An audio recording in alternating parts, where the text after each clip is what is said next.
Let's see. It should be live now.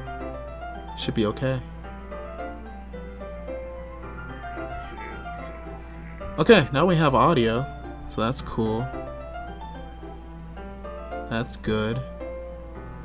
We actually have like voice now.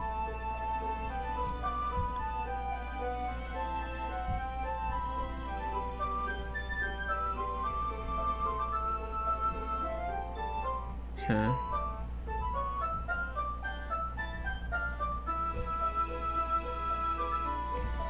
Okay.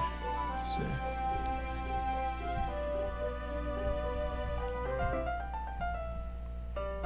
Let's see. Oh, freaking goodness.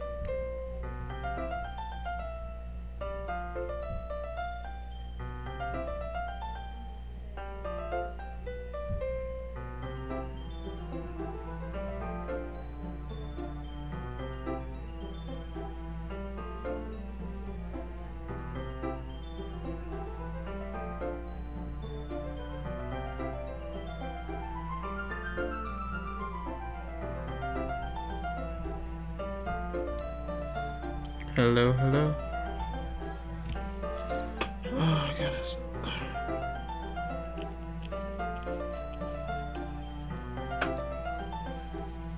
What's that YouTube gonna make everything so complicated? Oh, my goodness.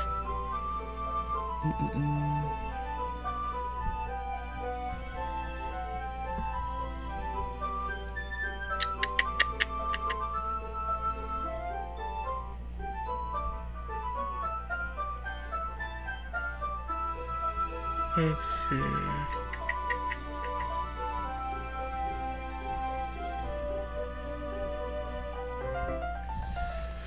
Okay, Doki Doki.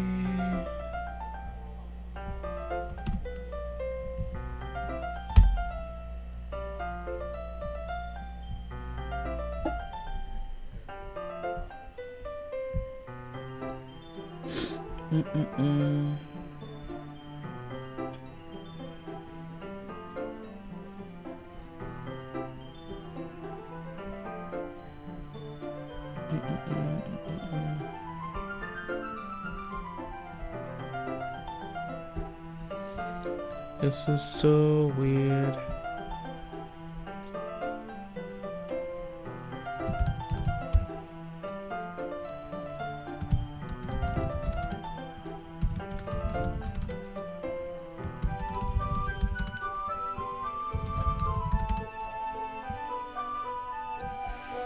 Oh, it's wrong.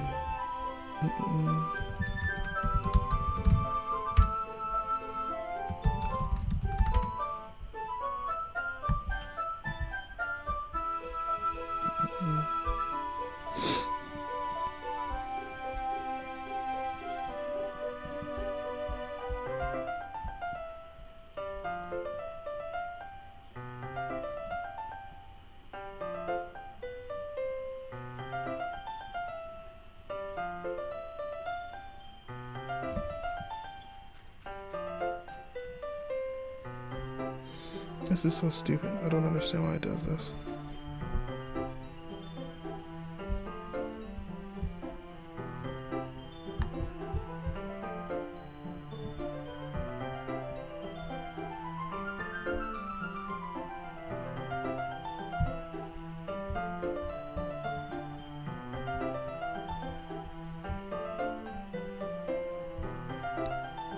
Cheese and crackers.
Yeah, it's public. Yeah, okay. I think it's fixed now. Jeez.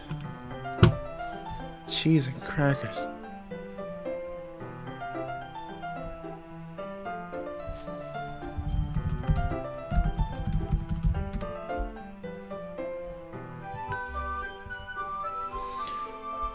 Okay. Can you hear me? Oh my goodness. Like, freaking YouTube is gonna give me a freaking headache. Because when I try to schedule a stream, it was going fine. And then stuff happens. Like my microphone wasn't working. I don't know why. Because everything was working fine. And now all of a sudden my microphone didn't want to work. So then I had to end the stream. Because of the program I use. Then I had to come back in. Now my stuff is gone. And I don't feel like copy and pasting everything, because now I'm actually doing this now. Whatever. Frick it. Don't care. Whatever. Fuck it. Don't care anymore. I'm gonna frickin' play this game, because I want to beat it before midnight. Jesus.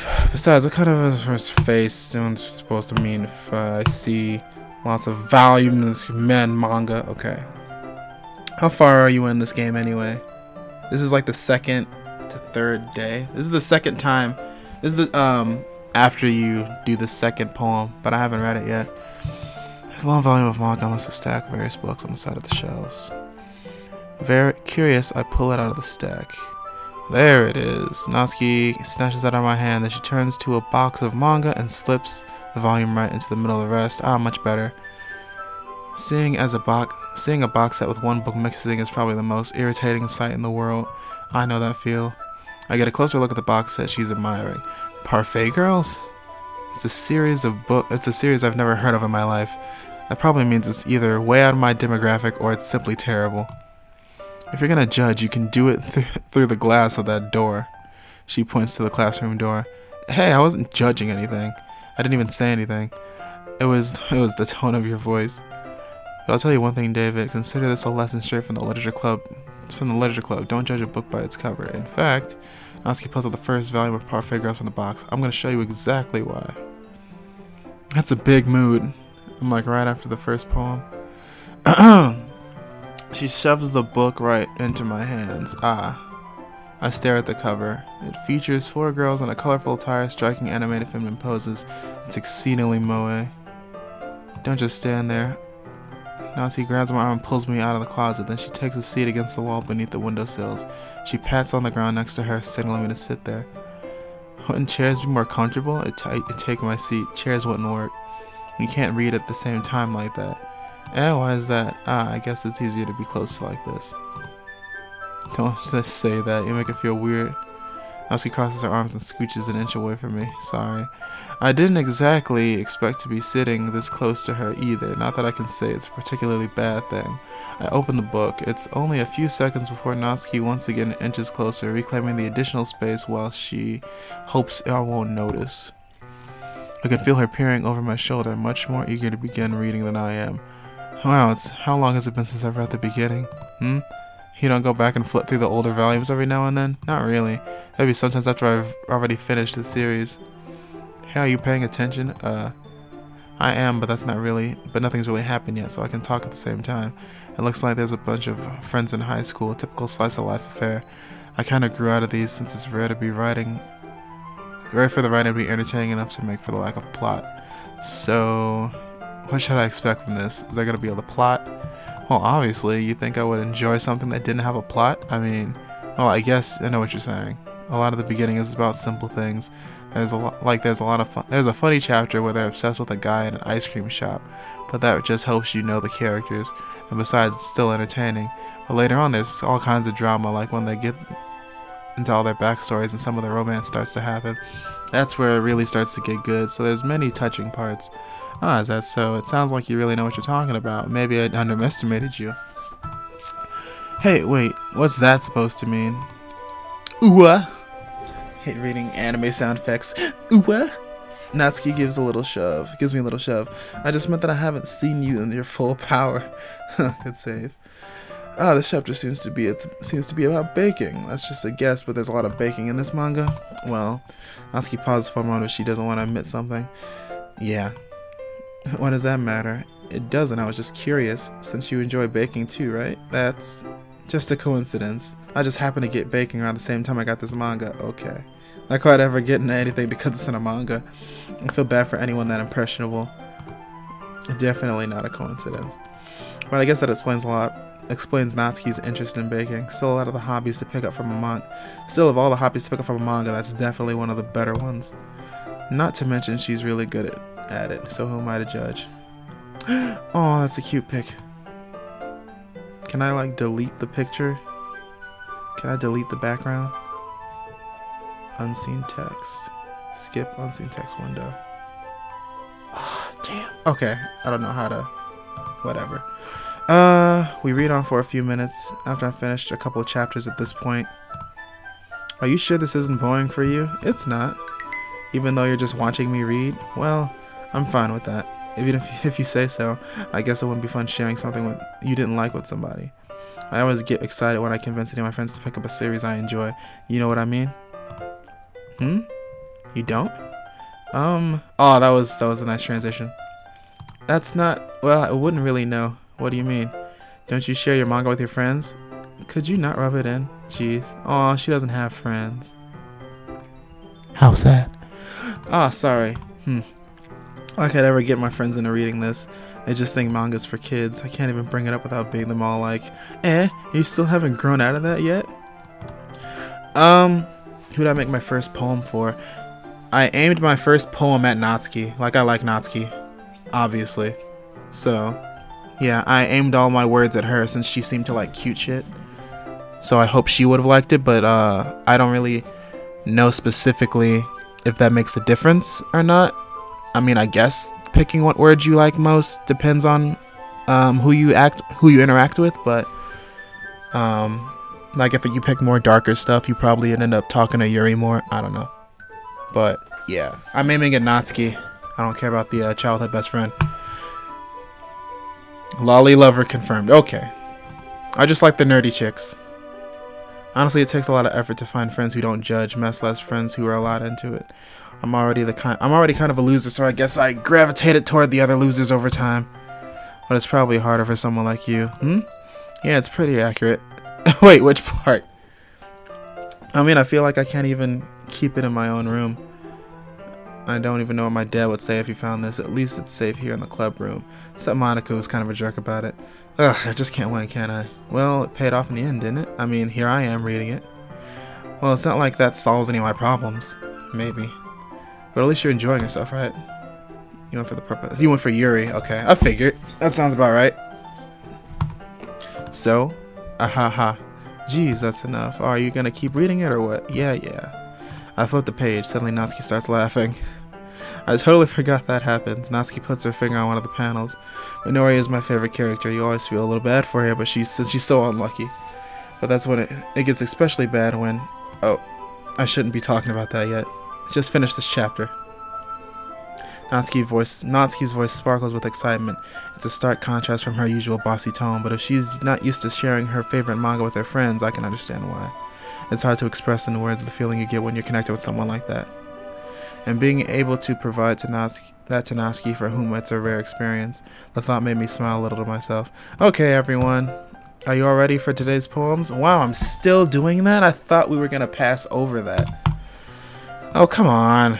Could your timing be any worse? Sorry, I just need to make sure we're having enough time. Though you do look pretty cozy over there. Natsuki suddenly notices how close she's gotten to me. She hastily slides herself 12 inches away from me. You could have just said a foot away from me, whatever. I guess I'll stop here for now. I close the book and hand it towards Natsuki.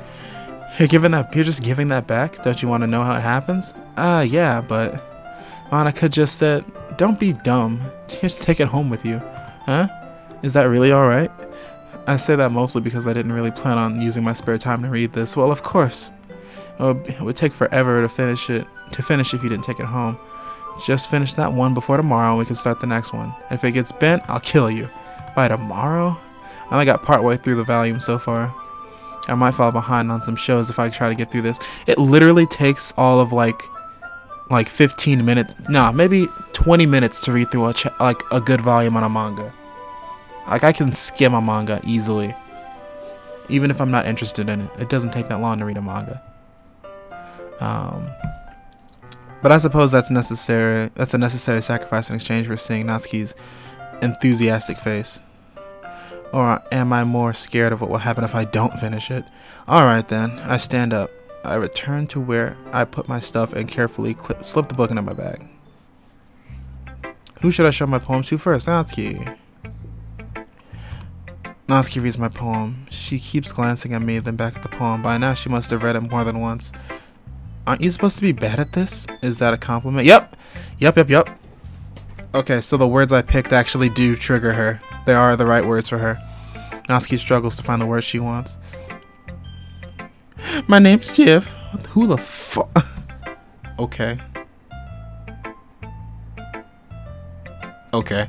I'm gonna just I just expected a lot less after what you showed me yesterday. That's all. Well, I guess I got lucky with this one. Yeah, exactly. You just got lucky, you know? Don't get used to it. You won't always manage to write poems this cute. So that's how it is. My poem is cute. No, why are you smiling? It's not like I like cute things. Natsuki shoves my poem back at me. Read it again. Read it again. Reading it again, I decided it's not so great after all. It's too cute and Doki Doki. That's exactly how I put that word in there. It would only impress, girls who like those kind of things, like you, nigga. For some reason, Natsuki is incredibly easy to see through.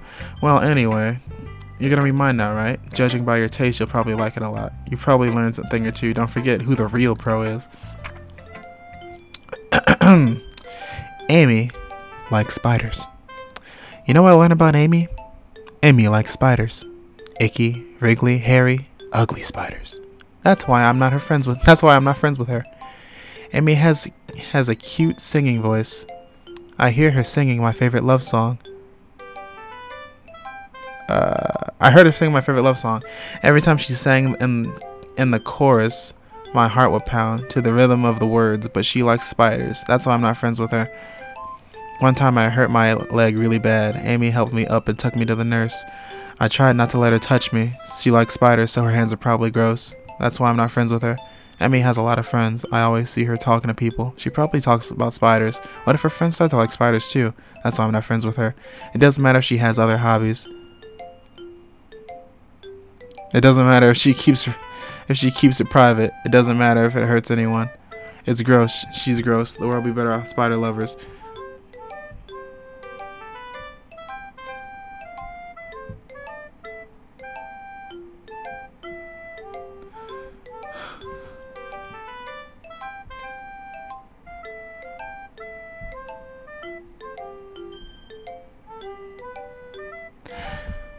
It's gross, she's gross, the world is better off without spiders. I'm gonna tell everyone.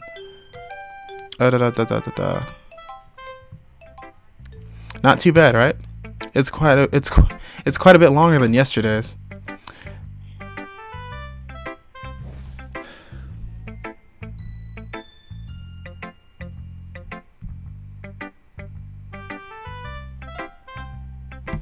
Jesus. Yesterday was way too short. It was just warming up. I hope you didn't think it was the best I could do. No, of course not. Anyway, the message is pretty straightforward in this poem. I doubt I have to explain it. Sometimes you can explain complicated issues with much simpler analogies. It helps people realize how stupid they're being. Like anyone would agree with the subject of this poem is an ignorant jerk. Do you know people like that? Of course, it's about how everyone thinks that doesn't matter, and it can be about anything. I wrote it to be easy to relate to. Oh my god. Okay, dude.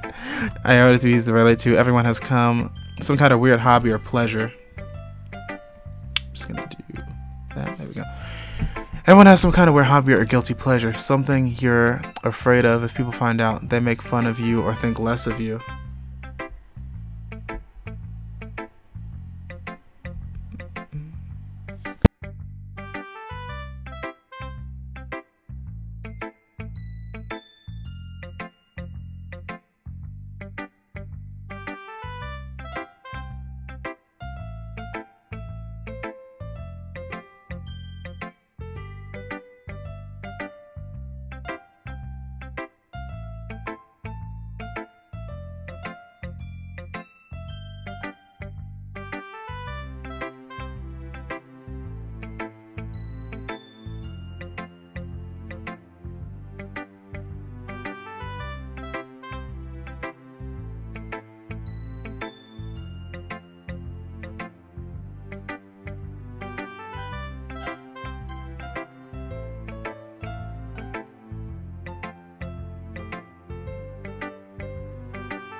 Oh, when the heck did my microphone mute itself?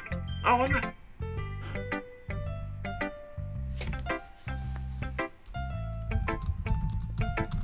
How long have I been muted for?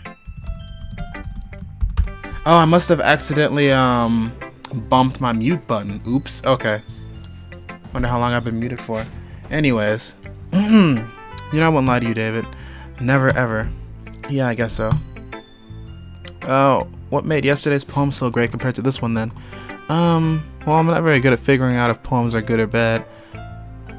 Oh, okay, that's not... Okay, yeah, so I bumped my button. Okay. But that's why I go by my heart. And my heart makes me feel things, and it must be a good poem.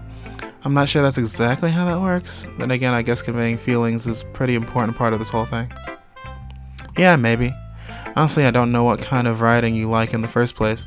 Yeah, me neither. Why don't you at least act like you're giving it some thought? Oh, you want me to write? Oh, you want to write something for me? That's so sweet. Yeah, right. But you're always thinking about other people. You need to think about yourself once in a while. If you don't, you might end up getting hurt at some point. Eh? Well, I don't really know what you mean, but I'll try to keep that in mind. Well, whatever. Anyway, let's see. I guess I like happy poems. Wait, sometimes I like sad poems too. Sometimes a little bit of both. There's a word for that, right? What's the word I'm looking for? Bittersweet. Yeah. I like things that are happy and sad. Happy and sad? I can't see you liking something sad, Sayori. Well, I like happy things the most, but sometimes you gotta have a little rain cloud on your head. A sad poem can help give the red cloud a little hug and make a nice happy rainbow. Sayori, that's unexpectedly poetic. It is? Maybe I'm getting better at expressing my feelings after all. Thanks, David. Should I go write that down then? I should go write that down then. You can read my poem now, okay? Oh my god, there's so much reading. Okay. Battles. I pop off my scalp like the lid of a cookie jar. It's the secret place where I keep all my dreams. Little balls of sunshine all rubbing together like a bundle of kittens. I reach inside with my thumb and forefinger and pluck one out. It's warm and tingly, but there's no time to waste. I put it in a bottle to keep it safe. And I put that bottle on a shelf with all the other bottles. Happy thoughts, happy thoughts, happy thoughts in a bottle on a row. My collection makes me lots of friends. Each bottle a starlight to make amends. Sometimes my friends feel in a certain way. Down comes a bottle to save the day. Night after night, more dreams. Friend after friend, more bottles. Deeper and deeper my fingers go, like exploring a dark cave, discovering the secrets hiding in the nooks and crannies, digging and digging, scraping and scraping. I blow dust off my bottle caps. It doesn't feel like time elapsed. My empty shelf could use some more. My friends look through my locked front door. Finally, all done, I open up and come in my friends. And they come in such a hurry. Do they want my bottles that much? I frantically pull them from the shelf, one after another, holding them out for each and every friend, each and every bottle. And every time I let one go, it shatters against the tile between my feet. Happy thoughts, thoughts in shreds all over the floor. They were supposed to be for my friends who aren't smiling. They're all shouting, pleading something, but all I hear is echo, echo, echo inside my head. Wow, that got kind of dark. Holy crap. Yeah, I can complain about reading in a literature club. I can complain about reading while reading a visual novel. God damn it. Sayori, did you really write this? Of course I did. Didn't I tell you yesterday I was going to write the best poem ever? Yeah, but, I mean, I didn't expect something like this to come from you. Monika taught me a whole lot, and I've been really in touch with my feelings recently. I see that. It's almost kind of creepy. Creepy? Well, not exactly. Maybe because I'm not used to you being cheerful. Well, never mind. I'm thinking too hard about it. The point is it came out good and you should be proud of it. Oh, thanks. I feel like I was meant to express myself this way. It helps me understand my own feelings a bit better. Writing is like magic. You've gotten pretty passionate about this, huh? I hope you keep it up. Yeah, writing's the best. I'm gonna keep writing until I die. Don't get ahead of yourself. Sayori's always had a bad habit of getting obsessed with something before dropping it no more than a week later. I wonder if this is going to be one of those times, but seeing the passion in her eyes made it hard for me to be pessimistic. Next, let's talk to Yuri. Let's see what you've written for today. Well done, David. Your skills are already improving. I wish I could see what I make. Like, I wish I could read what they're reading, but then again, I guess it doesn't make sense because they're just a whole bunch of random words, but still. Alright, really? Thanks, Yuri. Coming from you, that means a lot. Eh? It's nothing. I'm just happy to inspire fellow writers. I know you're new to this, but so don't worry too much if it seems like you can't get your poem to feel perfect. You don't need to be afraid to be a little more daring. Metaphors can go a long way. Don't feel like you need to work your brain like turning a bunch of gears. Try letting your mind wander through your feelings and write down the things you see and hear. That's one way to truly enable your reader to see into your mind. That's a very intimate exercise. I see. That's a certainly interesting exercise. Thanks for sharing. I have well, an example of that if you like to read it. Of course. Is this the poem you wrote for today? Yuri nods and timidly hands me her poem. Let's see, the raccoon. Okay. It happened in the dead of night, while I was slicing bread for a guilty snack. My attention was caught by the scuttering of a raccoon outside my window. That was, I believe, the first time I noticed my strange tendencies as a wandering human. I gave the raccoon a piece of bread, my subconscious well aware of its consequences, well aware that a raccoon that is fed will always come back for more. The enticing beauty of my cutting knife was the symptom. The bread, my hungry curiosity, the raccoon, an urge. The moon increments its phase and reflects that much more light off my cutting knife. The very same light that glistens in the eyes of my raccoon friend. I slice the bread fresh and soft. The raccoon becomes excited, or perhaps I'm merely projecting my emotions onto the newly satisfied animal. The raccoon has taken to following me. You could say that we've gotten quite used to each other. The raccoon becomes hungry and more frequently, so my bread is always handy. Every time I brandish my cutting knife, the raccoon shows me excitement. A rush of blood, classic Pavlovian conditioning. I slice the bread and I feed myself again. Huh, okay. That wasn't bad. Yuri, I was a little more daring with this one than yesterday's. I can see that. It's a little more metaphorical. I don't know if it's my fault, but I can't begin to imagine what this poem is about. That's right. It's a little bit closer to my preferred writing style. Using the poem as a canvas to express vivid imagery and conveying emotions through them. Yeah, if I take it at face value, then I can't figure out what it's supposed to mean. Well, I think it's something that different people can relate to in their own way. I wanted to express the way I feel way it feels for me to indulge in my more unusual hobbies. It's those sort of things I'm usually forced to keep to myself, so I sometimes enjoy writing about them. Huh, that's funny. Didn't Natsuki also write something about that? About someone being ridiculed for a strange interest? She did? Yeah. She was talking about how it doesn't matter what you're into as long as you're not hurting anybody. She's right. I mean, does she really feel that way? Yeah. Sounds like you two have that in common. That's interesting. To me, she seemed like the kind of person who would make fun of my hobbies, but I suppose that's my fault for judging, isn't it? Please don't tell her I said that. Don't worry, I have no reason to. Okay. Well, thank you for sharing it with me. After all, if I hadn't learned to embrace my own weirdness, I would probably hate myself. I might be ranting a little bit now, and I'm glad you're a good listener. Okay. Good poems, though. Hi again, David. How's the writing going? Alright, I guess. I'll take that. As long as it's not going bad. I'm happy that you're applying yourself. Maybe soon you'll come up with a masterpiece. I wouldn't count on that. You'll never know. Want to share what you wrote for the day? Sure, here you go. I got my poem to Monika. Alright. I like it, David. Really? It's a lot cuter than I expected. Oh, jeez. No. It kind of makes me think something that Natsuki would write. And she's a good writer, too. So take that as a compliment. If you say so. Yep. By any chance, have you read anything by Shel Silverstein? Maybe a long time ago. He's famous for telling all kinds of stories in just a few simple words. His poems can be funny, endearing, or even sad. And sometimes they're only a few lines long. They might even feel like they're writing something for kids, but if you think about them, they can express views of the world that would apply to anybody. I see. So you're saying that Natsuki's kind of like that? Sort of.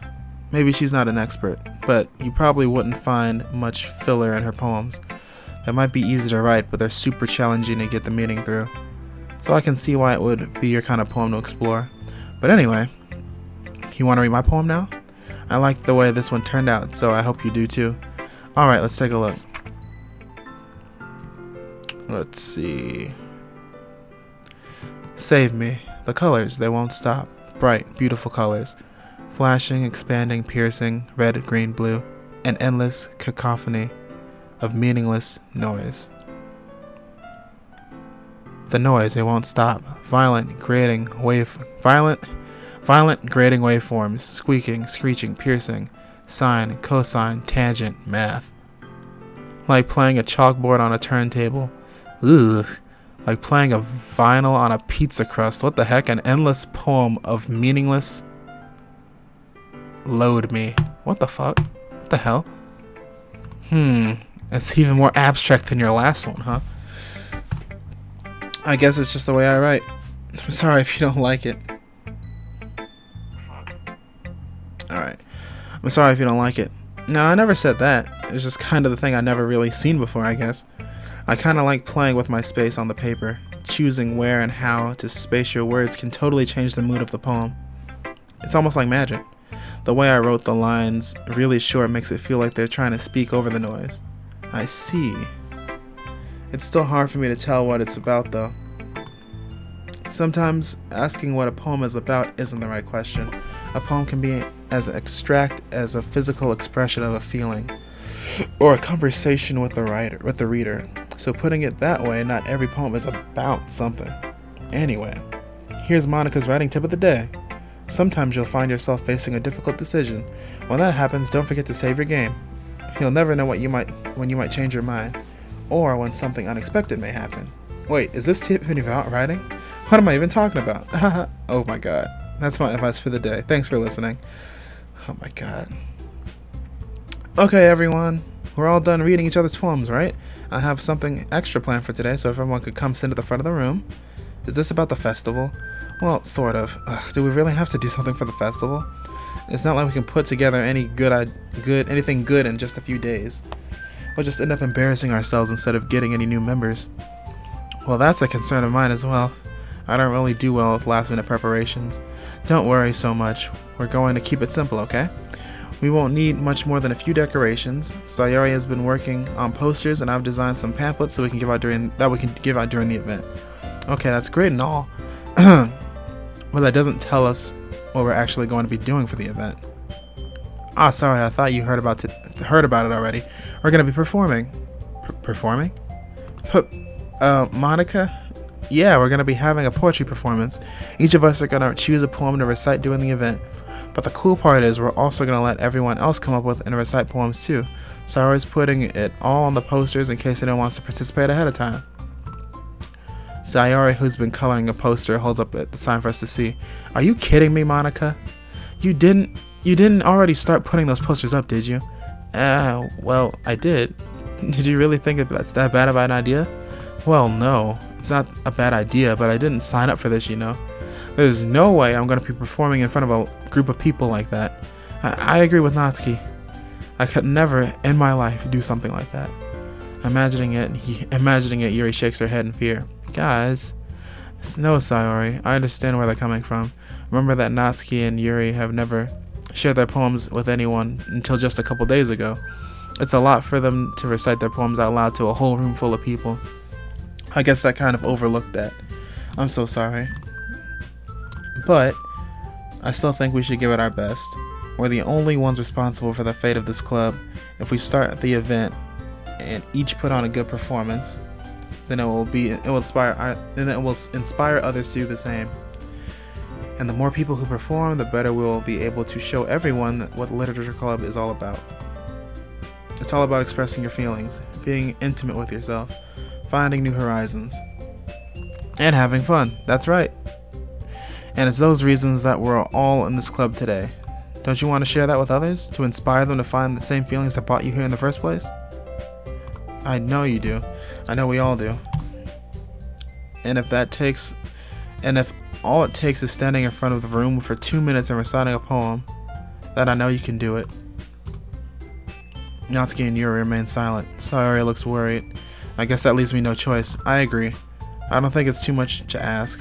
I think that Sayori and Monika have been trying really hard to get new members. The least we can do is help them out a little bit. Well, maybe, but it looks like Natsuki doesn't have any arguments left. Okay, fine. I guess I'll have to go get over it. Alright, phew. Thanks, Natsuki. What about you, Yuri? Yuri dejectedly glances around at everyone else's expectant faces. I guess I don't have a choice.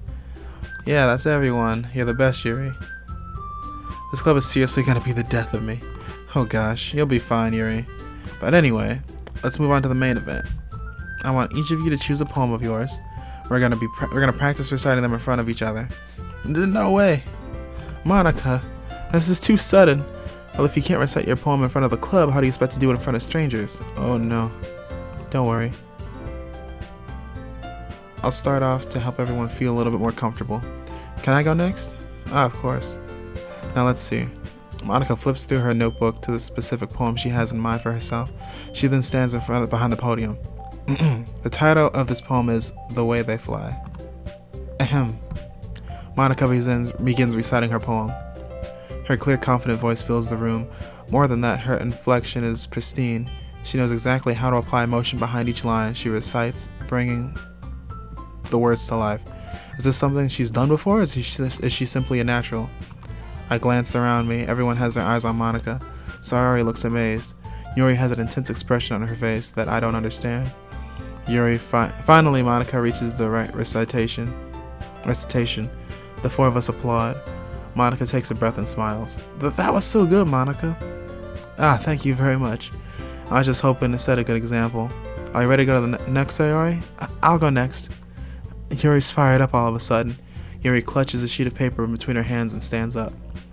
But keeping her head down, she quickly walks to the podium. This poem is called... Yuri anxiously glances at each of us. You can do it, Yuri. It's called After Image of a Crimson Eye. Yuri's voice shakes as she starts reading the poem. Just a moment ago, she practically refused to do this. Why is she suddenly putting so much effort in? As Yuri gets past the first couple lines, her voice changes. It's almost like what happens when Yuri gets absorbed into her books. Her quivering voice transformed into sharp syllables and a fierce, confident woman. The poem is full of twists and turns and a structure that enunciates with perfect timing. This must be a rare glimpse into the whirling fire Yuri keeps concealed inside her head. Suddenly she's finished. Everyone is stunned. Yuri snaps back into reality and glances around her as if she's bewildered even herself. It's up to me to save the situation. I'm the first one to start applauding. Everyone else joins me afterward, and we give Yuri the recognition she deserves. It's not that we didn't want to applaud her, but we were just so caught off guard that we must have forgotten. As we applauded, Yuri held the poem in her chest and rushed back to her seat. Yuri, that was really good. Thank you so much for sharing. Looks like the show is down. Looked like Yuri is down for the count. Okay, I guess I'm up next then. Sayori hops out of her chair and gleefully walks to the podium. This one is called My Meadow. Sorry, I giggle. Sayori, it's a lot harder than I thought. How did you guys do it so easily? Try not to think of it like you're reciting to other people. Imagine you're reciting it to yourself, like in front of a mirror or in your own head. It's your poem, so it'll come out in that best way. I see. Okay then. Sayori begins her poem. Somehow it feels like her soft voice was made as a perfect match. The poem isn't aimlessly cheery like Sayori is. It's serene and bittersweet. If I were to read this on paper, I probably wouldn't think much of it. But hearing it come from Sayori's voice almost gives it a whole new meaning. Maybe this is what Sayori meant when she says she likes my poems. It's like I get to reach more deeply into someone I thought I knew through and through. Sayori finishes and we applaud. I did it. Good job, Sayori. Even David liked it. I guess that's a good sign. What does that mean? It came out nicely, Sayori. The atmosphere of the poem fits you very nicely. But it might be that the other poems wouldn't work quite as well with that kind of delivery. I don't really understand. In other words, I've seen poems of yours where that sort of gentle delivery wouldn't work as well. They might need a little more force behind them depending on what you're reading. Oh, I know what you mean. Well, I've been practicing that kind of thing. It's just embarrassing to do it in front of everyone. Next time I'm going to make you pick a poem that challenges you a little more. We don't have much time before the festival, you know. Okay, so who's next? Natsuki? Don't make me go before David. It's not like I can compare to you guys anyway. Might as well let David lower everyone's standards before I have to do it. Natsuki, it's fine. I might as well get it over with. But it's not like I have much of a selection of what to read. I'll just have to go with what I wrote for today. I stand up and step in front of the podium. Everyone has their eyes on me, making me feel terribly awkward. I recite my poem. Since I'm not exactly confident in my own writing, it's hard to put energy into it. Despite that, once I finish, I receive applause anyway. Sorry I'm not as good as everyone else. Don't worry about it so much. I think it's less about your abilities and more about your lack of confidence in your writing. That's something that I'll improve over time though. Yeah, maybe. Alright then. That just leaves you, Natsuki. Yeah, I'm going. Natsuki begrudgingly gets out of her seat and makes her way towards the podium. The poem is called... It's called... Why are you all looking at me? Because you're presenting. Anyway, the poem is called Jump. Natsuki takes a breath. Once she starts reciting the poem, her sour attitude disappears a little. While she's still a little unenthused, her poem has a rhythm and rhyme to it. It's Natsuki's trademark style and it works surprisingly well when spoken aloud. The words feel like they bounce up and down as if giving life to the poem. Natsuki finishes and everyone applauds. She huffs back to her seat. That wasn't so awkward. That wasn't so bad, was it? Easy for you to say. You better not make me do that again. Well, do you at least feel prepared enough to recite a poem in front of other people? I mean, doing it in front of other people will be way easier. I can put on whatever face I want for other people. But when it's just my friends, it's just embarrassing. That's a surprise, Natsuki. I think it would be the other way around for me. Well, that's just how it is, so... Well, I guess in that case, you won't have much to worry about for the festival. That said, I want to thank everyone for coming through. It might be hard, but I hope you all have an idea of what it's like now. Make sure you pick a poem and get enough practice before the festival, okay? I'll be making pamphlets, so let me know ahead of time what you'll be reciting. Jeez. I should probably find some other poem to recite instead. That's fine too. It doesn't have to be your own. I'm already pleasantly surprised that you're putting all this effort for the club. That makes me really happy. Yeah, no problem.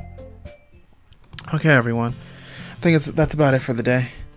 I know the festival is coming up, but let's try to write poems for tomorrow as well. It's been working out really nicely so far, so I'd like to continue that. As for the festival, we'll finish planning tomorrow, and then we'll have the weekend of practice. Monday's the big day.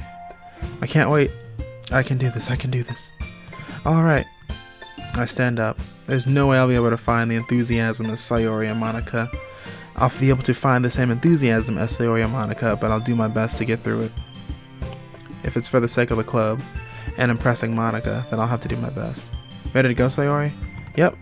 Look at you two always going home together like that. It's kind of adorable, is it? Jeez, guys, don't make such a big deal out of it. Must be a little nice, though. Well, how am I supposed to respond to that? It's okay, David. You don't have to say it. Whatever, let's go already. I walk home with Sayori once more. Even though it's only been a few days, a lot of things are already changed. But today, Sayori is being a little quieter than usual on the way home. Hey, Sayori.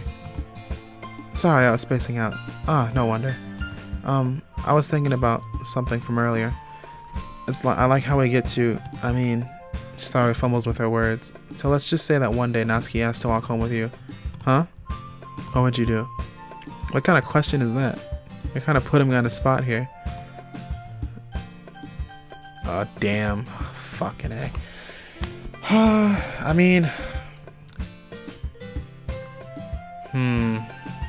Damn. There's no both option. Oh, man. I would walk home with Natsuki. Walking home with Natsuki, huh? How does the thought of that make my heart pound? I think I would be afraid of what she'd do if I turned her down. Isn't she so cute and fun to be around? That has nothing to do with what I just said. You just admitted it. Jeez. There's not even any point of speculating long that's never gonna happen. Well, maybe. But I just like to think about it. It's not long before you won't be needing me anymore, you know. Need you? Sayori, I can't figure out how you're saying things in your head right now. Sorry. Everyone is different. Nobody in this club is a replacement for you.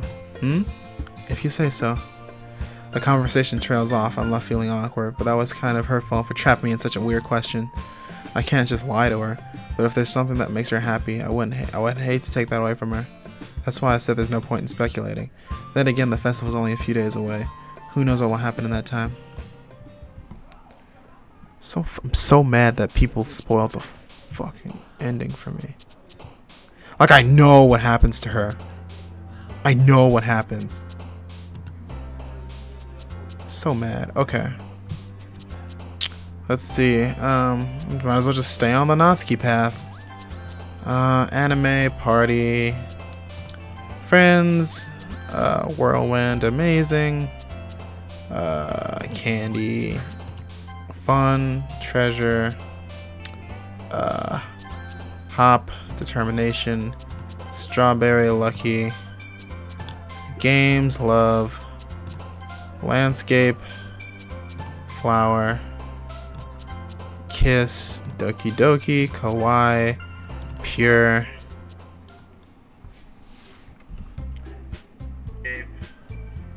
flower.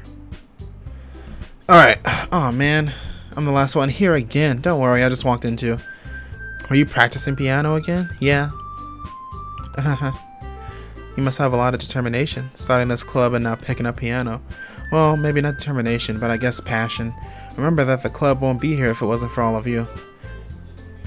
And I'm super happy that you're all willing to help out for the festival too.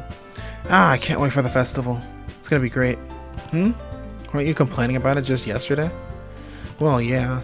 I'm not talking about our part of the festival, but it's a whole day of the school where we get to play and eat, and that's all that delicious food. You sound like a bit like Sayori all of a sudden. Monika, do they usually have fried squid? Squid? That's a pretty specific thing to look forward to. It is dead ass not my fault I ran into spoilers. It is not my fault I ran into spoilers. Like, literally, also earlier in the chat, somebody commented what happens later. someone commented in the in the thing what happens, and I'm just like, oh my god. That's why I had to like mute them. Jesus, annoyed. Okay, that's a pretty specific thing. Also on Twitter, like people freaking posting stuff on Twitter. God damn Twitter. All right. Oh come on. Are you saying you don't like squid? Shut up. You of all people? I didn't say I don't like it.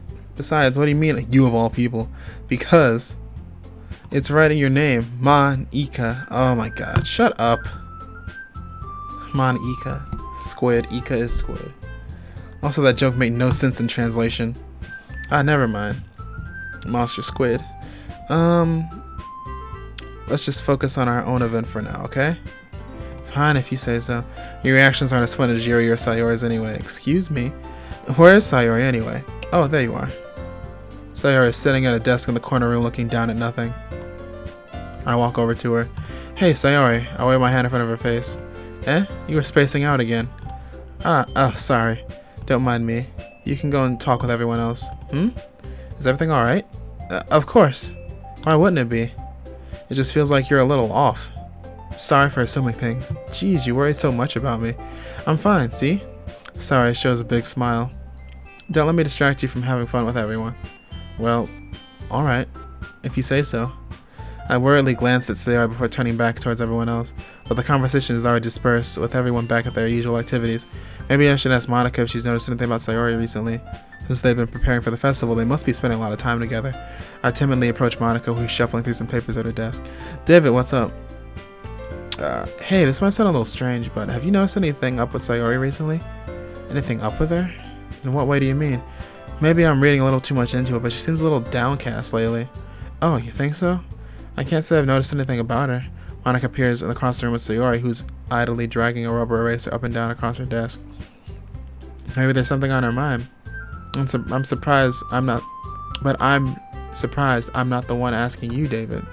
You certainly know a lot more about her than I do.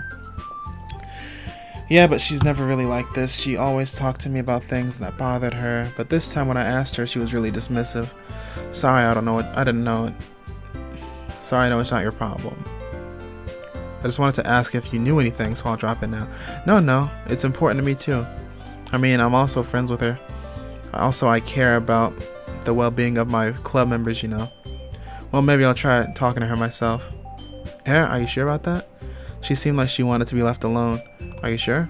Maybe she just has a hard time bringing it up with the person of interest. Person of interest? What do you mean by that? I'm saying that maybe the thing on her mind is you, David. Me? How on earth would you come to that conclusion? Well, I probably shouldn't say too much, but Sayori talks about you more than anything else, you know. She's always been so happy. She's been so much happier ever since you joined the club. It's like an extra light was turned on inside of her. What? No way. Sayori is always like that. She's always been full of sunshine. It's not any different now than it's always been. You're so funny, David. Have you thought that maybe you've always seen her so cheerful? Because that's how she is when she's around you? Shit, that's true. I said too much. I'm sorry, what do I know anyway? I didn't mean to jump to conclusions, so you should just forget about what I just said. I'll try to talk to her, so try not to think about it for now. Alright. Monika smiles meaningfully. I know she said to forget about it, but I already know that I won't be able to get her words out of my head. Monika stands up in front of her desk and walks across the room to where Sayori is sitting. I watch her kneel down in front of Sayori and talk gently to her, but she's keeping her voice so quiet that I can't hear from here. I sigh and sit myself down. I know Sayori told me not to worry about her and to have fun with everyone else, but that's impossible to do when she's behaving like this. Exactly how much do I care about her that I'm letting this weigh me down so much? Now it feels like I'm the one behaving out of the ordinary, but there's nothing I can do besides wait for Monika. Hey, you. I look up to see Natsuki next to me. Are you just gonna sit there and keep staring at nothing? There isn't that much time, so... Oh, sorry. I didn't mean to make you worry or anything. It's not like I'm worried. I was just... Natsuki glances down at her side. She's holding a volume of manga in her hand. Oh, that's right. Something just came up for a moment, but we can get started now. I won't make you wait any longer. Jeez. Now you're making me feel like a jerk. If something's bothering you, then you can just tell me to leave you alone and I will. I mean, assuming you didn't feel like talking about it or anything. She practically mumbles that last part. Now I'm probably making it seem like a bigger deal than it is. I've just been thinking about Sayori, that's all. Sayori? Thinking about her? Yeah, she seems pretty down today. But she didn't want to admit it to me. So I can't help but wonder if something's happened to her. Oh? Natsuki exhales. Well, first of all, you should really work on your phrasing. But anyway, you're her best friend, right? Yeah, I guess so. Yeah? So in that case, then I think you should trust her a little more. If she needed you, then you would be the first person she would go to, right? Well, I guess that's true. I mean, some people just have those days. You can't always avoid it. And if anything, she probably doesn't want you to worry about her because it's not important. Yeah, that's kind of what she said to me. Maybe it's not right for me to go against her wishes. Exactly. If she needs you to worry about her, then it'll be more obvious. Yeah. I should have thought about it that way from the start. Natsuki fiddles with the book she's been holding in her hands. She really means a lot to you, doesn't she? Don't get the wrong idea or anything. We've just been friends for a long time. It's no one will be worried about your friends. I mean, you were worried about me, so I was not. Jeez, if you're fine, then let's hurry up and get started already. Yeah. I pull the first volume of Parfait Girls out from my bag. Natsuki takes it from my hands and quickly turns it over, presumably check for wrinkles. Hey, I'm not that careless. I handle manga all the time, you know. I just wanted to make sure. Can you blame me for being paranoid? I don't give people my manga every day, you know. That's true. I don't blame you. Well, anyway, let me put this one back. I'm gonna go get the next one, okay? Natsuki makes her way to the closet. I follow. So you're gonna tell me everything you thought, right?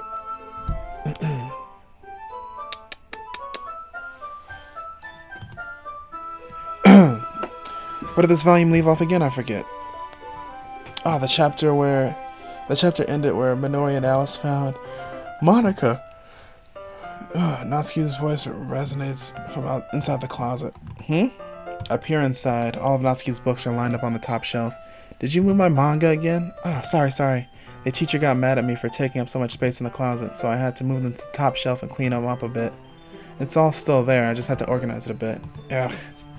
The top shelf is far from above Natsuki's head. She makes futile hop trying to figure out how to reach her manga.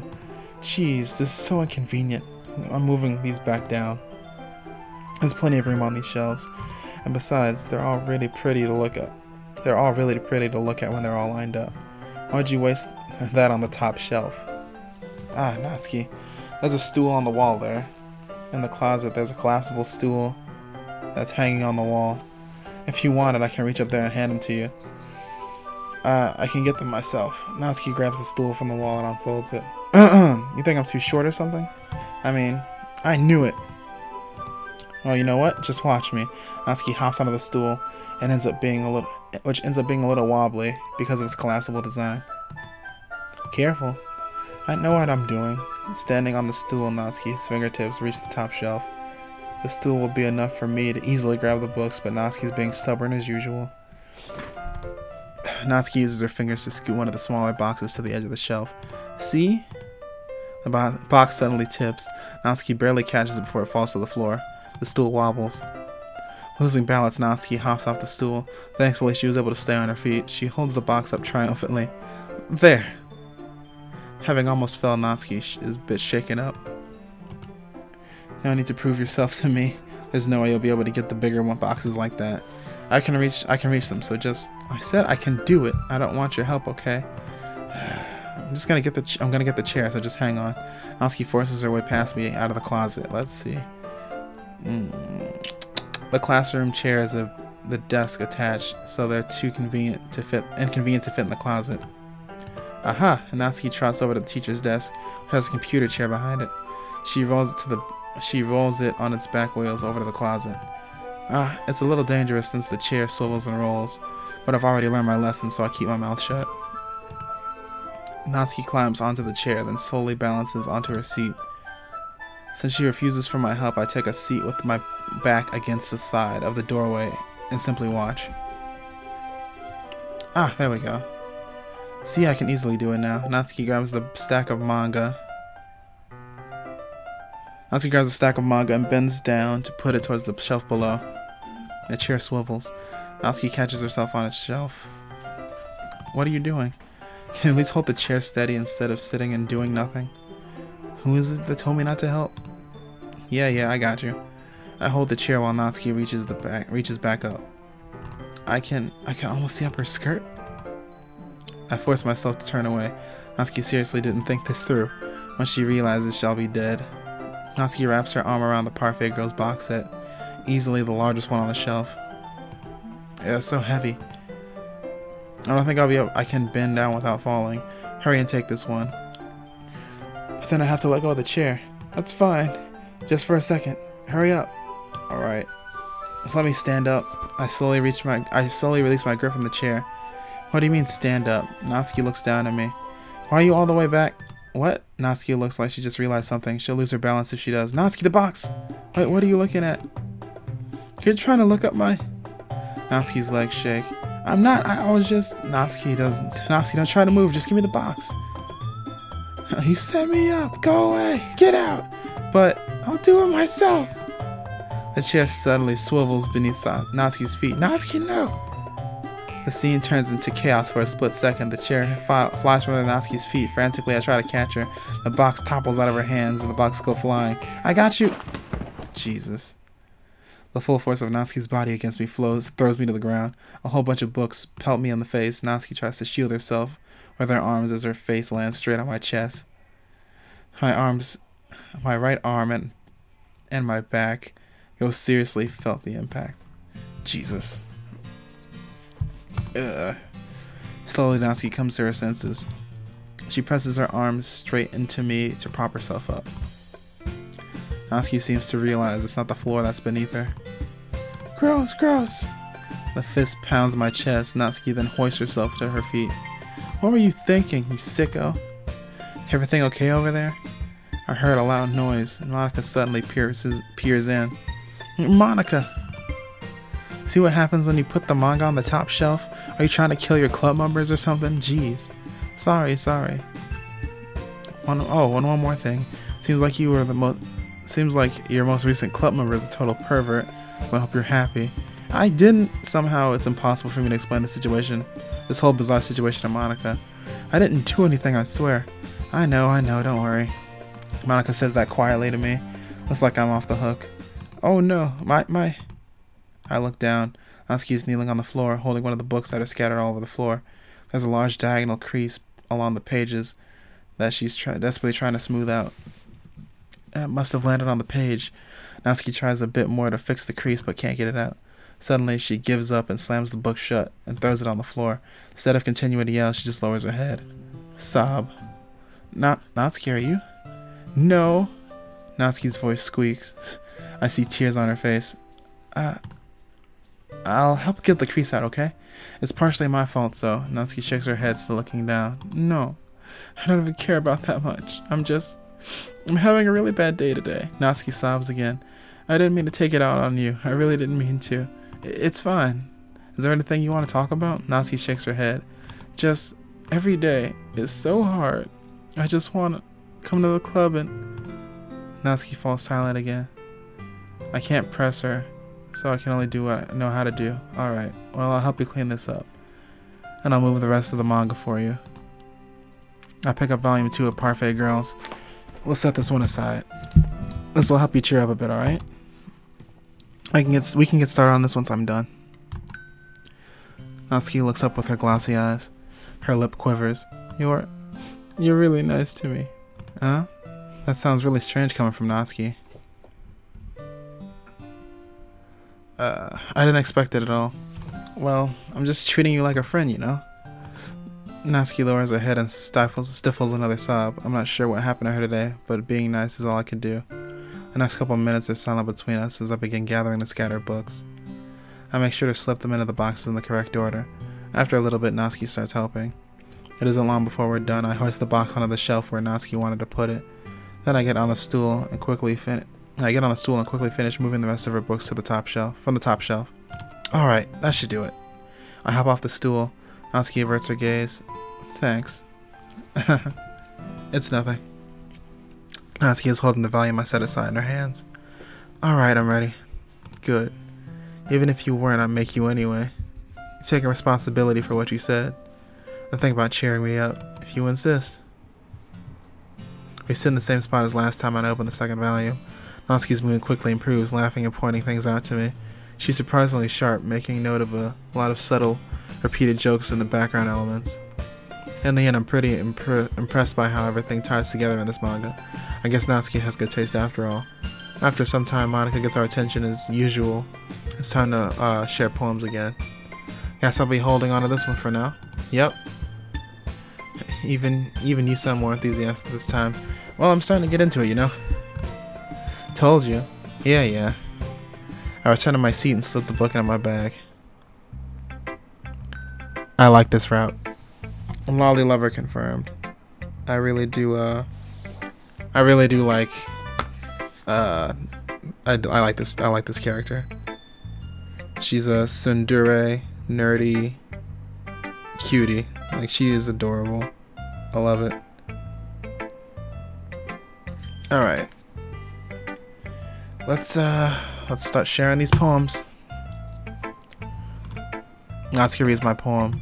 She keeps glancing at me, then back at the poem. By now she must have read it more than once. Is it that bad? No, it's not. It's good. It's really good, okay? Damn right I conquered this goddamn round. Okay. There, I said it. Ugh, that wasn't supposed to happen at all. Why can't you just be bad at this?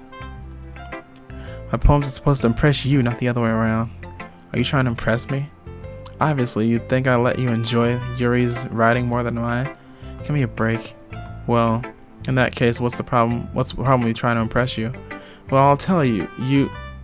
Natsuki's face freezes like she realized she just said something. You're trying to impress me? Natsuki vigorously scans her eyes over my poem one more time. Then the poem slips out of her hand and flutters to the floor. I have to use the bathroom. Her red-faced Natsuki quickly walks out of the room. Hey David, did you do something to Natsuki? I just saw her rush out like that. You didn't do anything terrible, did you? No? I just told you that? My voice gets caught in my throat. There's no way I could tell Monika that I'm trying to impress Natsuki.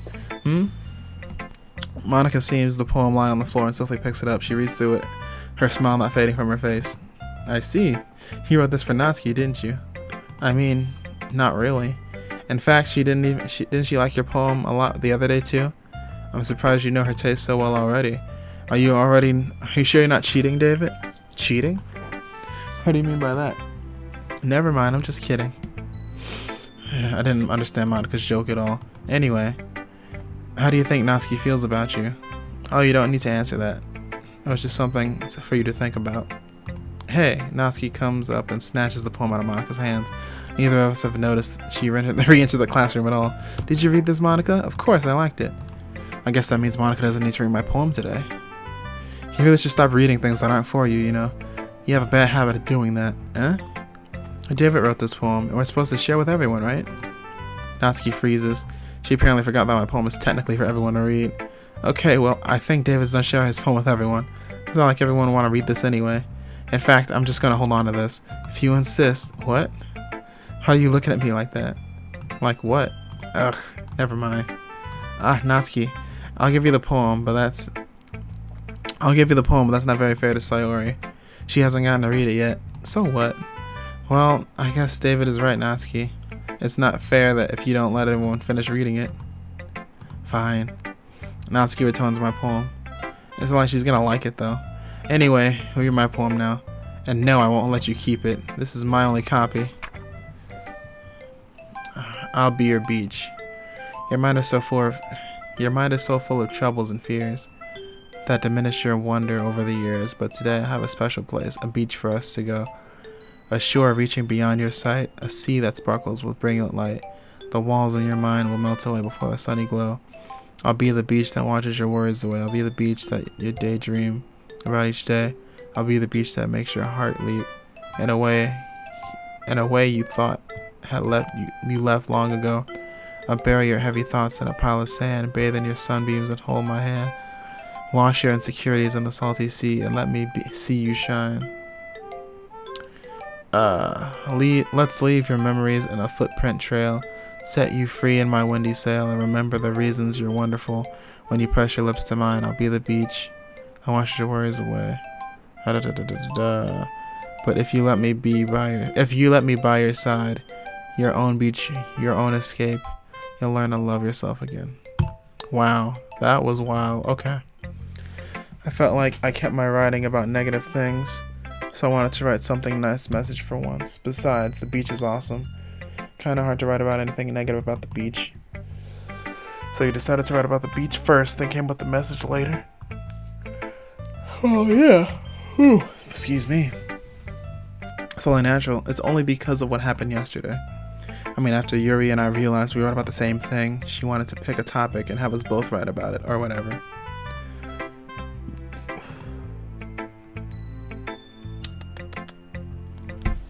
Making us write about a simple topic, then try to impress me by coming up with something all fancy. Well, it's not like I care. I just did it anyway. I mean, I guess mine ended up being kind of metaphorical too. But there's nothing wrong with doing that once in a while. At very least, that was good practice. Okay, yeah, so Monika and her read mine already. Start to Sayori. It's nice, I guess. Come on, I can already tell you don't like it. Well, you don't need to worry about what I think. After all, you wrote this for someone else, didn't you? Probably Natsuki. I didn't write this for anyone specifically. Maybe. That's not what I really meant, though. But it's okay. You're making new friends, just like I was hoping. That makes me really happy. And you're happy too, right? In this club? Well, of course I am. Good. That's all that really matters to me. Thank you, David. Sayori? Is there something wrong? Huh? No, nothing. I'm just a little tired today. Alright. Just tell me if you need anything. I will. Don't worry about me, okay? You can go play with everyone else now, if you insist. Yay. I'm gonna go home a little bit early today. Sayori? Tell Monika I wasn't feeling well, okay? I'll see you tomorrow. Before I can say anything, Sayori cheerfully walks out of the room, humming to herself. Oh, yeah, I can see it now. I can see it now. Okay. Okay. Jesus. Ah, you decided to try something different today? I guess so. Is that good or bad? Well, neither. I have my preferences. But it would be unfair of me to call something good or bad based on that. As always, I believe what's most important is exploring and discovering yourself. That's comforting. I'm kind of afraid of disappointing you in some way or another. Eh? Why me? Well, you're always sophisticated with your writing and have the most advice to share. Is that so? Yuri thinks for a good minute. That must be terrible. Eh? For me to have become someone whose opinion is fearsome. How unlikable of me. Yuri, it's not as bad as you're making it sound in your head. I just meant like I respect your opinions. Oh, I see. I'm sorry that I always overthink and come to all sorts of conclusions. I'm just a little used to it. Overthinking? Being disliked. Yuri. What? What am I saying? I'm sorry, I didn't mean to bring that up. Let's move on. Alright. Do you want to share your poem now? Okay, here. Beach. Oh yeah, they shared the same topic. Beach. A marvel millions of years in the making, where the womb of Earth chaotically meets the surface. Under a clear blue sky, an expanse of bliss, but beneath gray rolling clouds, an endless enigma. The easiest world to get lost in is one where everything can be found. One can only build a sandcastle where sand is wet, but where the sand is wet, the tide comes. Will it gently lick at your foundation until you give in, or will a sudden wave send you crashing down in the blink of an eye? Either way, the outcome is the same. Yet we still build sandcastles. I stand where the foam wraps around my ankles, where my toes squish to the sand. The salty air is therapeutic. The breeze is gentle yet powerful. I sink my toes into the ultimate boundary line, tempted by the foamy tendrils.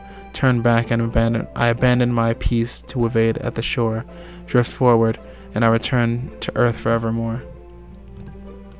Hashtag deep.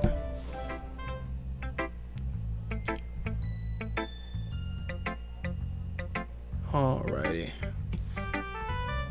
I'm aware that the beach is kind of an inane thing to write about. I did my best to take a metaphorical approach to it. Yeah, Natsuki already told me about that. She did? She didn't say anything weird, did she? She just wanted us to write about the same topic again. I suppose to better compare the difference in our writing styles or thought processes. Oh, I suppose to compare the writing styles and thought processes. Anyway, it was her idea. Knowing her, it's no surprise that she wanted to do something like that. She probably wanted to show off. It's not like I have a particular interest in her writing style. I just went with her request. But, well, I suppose it's not so bad to write about something simple on occasion. It can be refreshing, you know? It's good for me to calm my thoughts once in a while. Yeah, I think I agree. Thanks for sharing. Okay, you three. We're all done sharing poems, right? Why don't we start figuring out... Hold on a second. Is it just me or did you say something strange just now? Huh? Something did sound a bit unusual. That's right. You deviated from your usual catchphrase when addressing the club. Catchphrase? I don't have a catchphrase. Jeez. Why is the mood so weird with you today? Look, even Yuri isn't immune to it. Stagnating air is common foreshadowing that something terrible is about to happen. In your books, maybe. Look, the only difference is Sayori isn't here. Ah, it seems you're right. Sayori always helps lighten the mood a little bit, doesn't she? It's almost like everyone's balance is thrown off when she's not around. Where the heck did she run off to anyway? I thought she just went to pee. Natsuki, show some decency. Oh, come on. Actually, she wasn't feeling too well and she went home early. Is that so? I hope she's alright. Seriously? Of all the times to not go home with her, you picked the time she's not feeling well? So much for you two being all lovey-dovey. Ah, no. First of all, stop misunderstanding my friendship with Sayori. And second, she's kind of been avoiding me lately, so I didn't want to force it. Oh? That curious expression coming from Yuri of all people? Calm down, guys. I talked to her earlier and everything's fine. What did she say? Anyway, we need to figure out the rest of the festival preparation, so let's decide what everyone will be doing this weekend. I already know what I'm doing. That's right, Natsuki will be making cupcakes, but we might need a lot of them on different flavors. Can you handle that all by yourself, Natsuki? Challenge accepted. And as for myself, I'm going to be printing and assembling all the poetry pamphlets. Sayori will be helping me design them.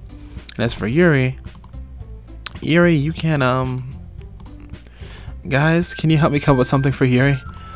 I'm useless. No, that's not what I meant at all. You're the most talented person here, you know. Now, Natsuki's pouting too? Jeez, now even I can tell now. I guess I never give Sayori enough credit, but I can tell things are harder when she's not around. That may be the case. But if I can't also be a leader on my own, then I won't grow as a person. So Yuri, you have beautiful handwriting, you know. So you should make some banners and decorate them, help the atmosphere. Atmosphere. I'm about that. I love atmosphere. Yuri's expression suddenly changes as she stares at the desk in focus and nodding to herself. Your mind is already racing, I see. That's great. You'll be a wonderful help, Yuri. Anyway, that just leaves you, David. The one who's truly useless. True. Don't say that. In fact, both Natsuki and Yuri have some pretty heavy tasks to handle. It will probably go a long way to give them a hand. You can always help me out as well. I would really appreciate that. Is Monika suggesting I spend the weekend with one of my club members? How on earth are they gonna respond with such a suggestion like that? I suppose I wouldn't mind a bit of help. Well, even if you don't know how to bake, there's always some dirty work I could give you. It's not like Monika is gonna give me a choice, and you shouldn't be sitting on your butt anyway. Natsuki tries to mumble a bunch of excuses like that. If I recall, Natsuki, you mentioned that you would like to handle the baking on your own. David may not like to be around if you only make him out to be a nuisance, so therefore, he may be more suited to assisting with the decorations. Hold on, I never said that. How hard could it be to make a few decorations anyway? Sounds more like you're just trying to make an excuse for David to... What are you saying? That'd be extremely meticulous work. Oh, they're trying to, like, work with me. Let's settle down for just a moment. In the end, I think it's up to David to decide how I'd like to contribute. Besides, he hasn't really gotten the chance to spend any time with me yet, you know. So I'm sure he's interested in... You literally just said that. Like you literally just said. I'm surprised as well. Sorry, I was just saying though. Jeez. Can we settle this already? Yeah. David, you're okay with this, right? In the end, it's up to you. Also, who do I want to help prepare for the festival?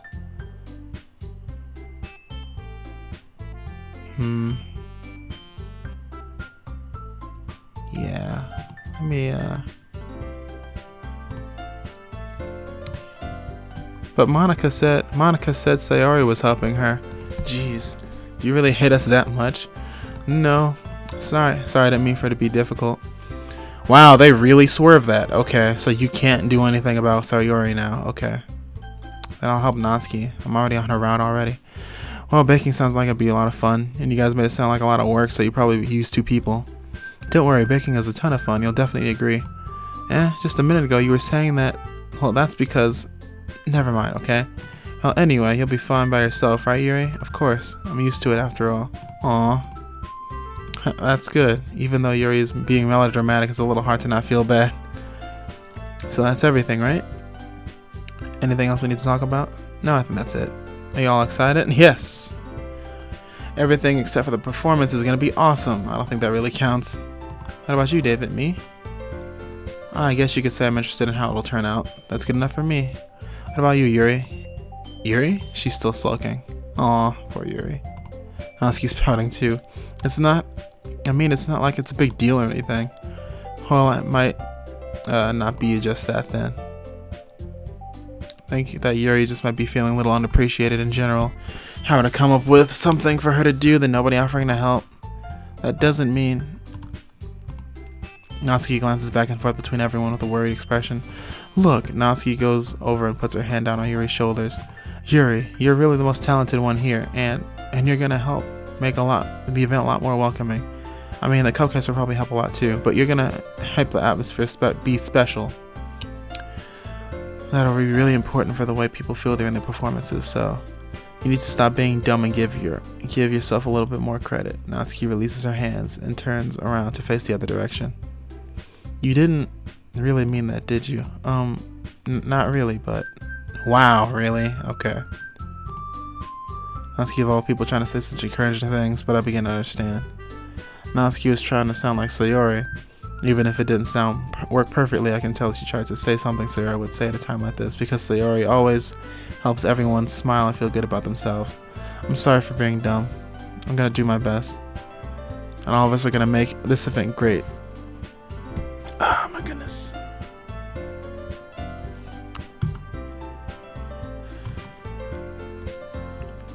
I hope everyone does their best, but with that, there's nothing more for today, so I guess it's time for us to head out. Okay, but I'm staying here a bit longer. I barely got any reading done today, so fair enough, there's nothing wrong with that. Everyone packs up their things. Start to follow Monika and Yuri at the door as they chat to each other. Where are you going? We still need to figure out our plans for this weekend. You literally would have gone home and realized that you didn't have any way to contact me.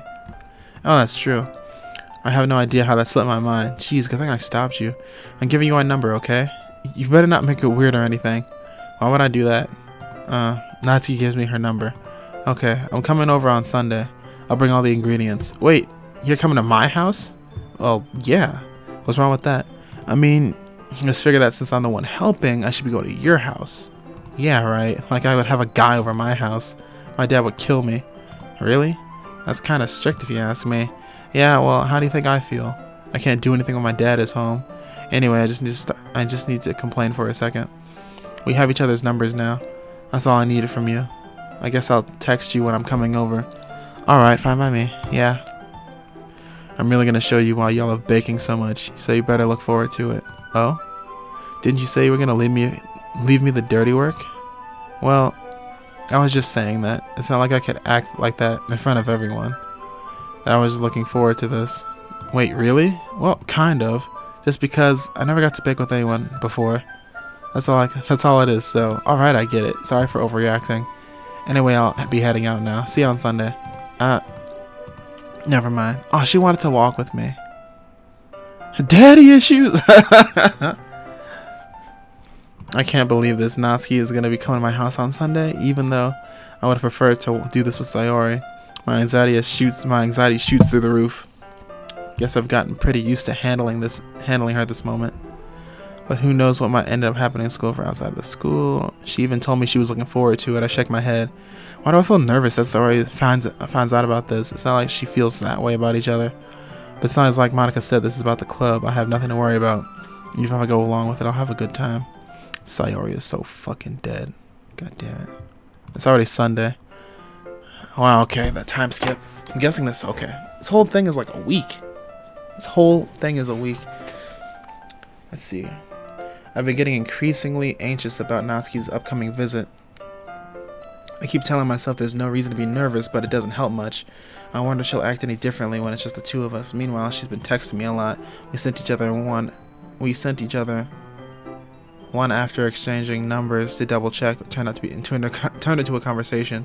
She's almost a different personality on the phone, using tons of emojis and cute language. She also really likes complaining about things, but I kind of saw that one coming. But putting Natsuki aside, I haven't heard a thing from Sayori since the club left the other day. It's not like we text each other all the time or anything, but I've been worried about her since in the back of my mind. Between what Sayori said and what Monika said, is it really okay for me to put Sayori's feelings aside when she might need me? I decided to visit Sayori before Natsuki comes over. Rather than asking, I simply just told her I'm coming over, much like we've done in the past. Once I reach Sayori's house, I knock on the door before entering myself. Again, we used to play so often. Oh God. We used to play so often that we made it a habit of simply entering each other's houses like we were family. The house is quiet. Sayori isn't anywhere on the first floor, so I'm assuming she's up in her room. Oh fuck. It's already strange of her to not run downstairs and greet me. Oh God. I head up to her bedroom where I finally found her. Sayori? Oh, thank God. Oh, Jesus Christ. Oh God. Okay, sit down in her room. Sayori forces a smile, but it's easy to tell she's different. Sayori is... Sorry, there's a minute of silence between us. You haven't come over like this in a long time, have you? I guess you're right. It's been a long time. Not much has really changed, has it? Sayori's room is as messy as it's always been. I also recognize the same stuffed animals and wall decorations that have been there for years now. If you came over more often, it wouldn't be such a mess. That's because I ended up cleaning it for you. How come you suddenly wanted to come over today? Aren't you supposed to be with Natsuki? Yeah, but... Wait, how did you know that? Sayori already had left by the time we decided everything. Monika told me. It's only natural for her to keep me informed about the festival preparations, right? Ah, that's true. But what about you? Aren't you going to be helping Monika today? Of course. I'm helping her online. We didn't plan to meet up or anything. Oh, it's just me and Natsuki then. Yep. There's more silence between us. Sayori stares in a random direction. Everything about her behavior is really uncharacteristic. I finally get to the point. I just wanted to see how you're doing. After you left on Friday. When something's wrong, you can't hide it from me. I know you all too well. So, Sayori smiles, shaking her head. That's no good, David. Why can't it just be like it's always been? This is my fault. So, if I didn't get so weak and accidentally express my feelings, if I didn't make such a stupid mistake, then you wouldn't have been worried about me at all. You wouldn't have come here. Yeah, basically. You wouldn't have been thinking about me right now. But this is just my punishment, isn't it? I'm getting punished for being so selfish. I think that's why the world decided to have you come over today.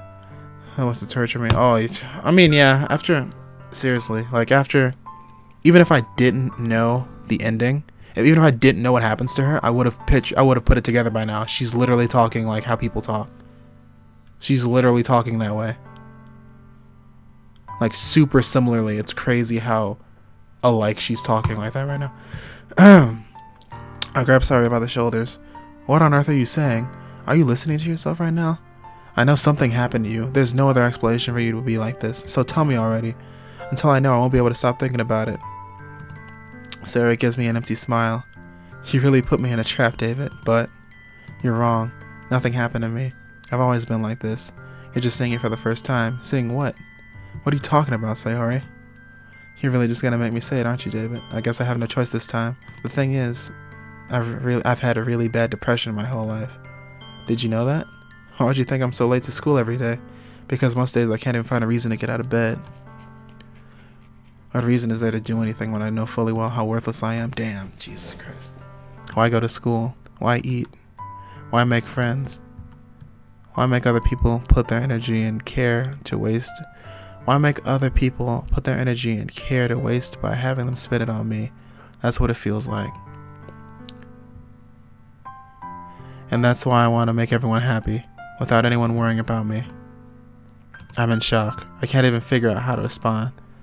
How is it possible that Sayori kept this from me that entire time I've known her? Did she really want so badly for me to not think about her? Why, Sayori? Huh? Why is it that you never told me about this?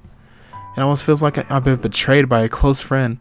Because if I knew, I would have done everything I could to support you, even if there's only so much I could do.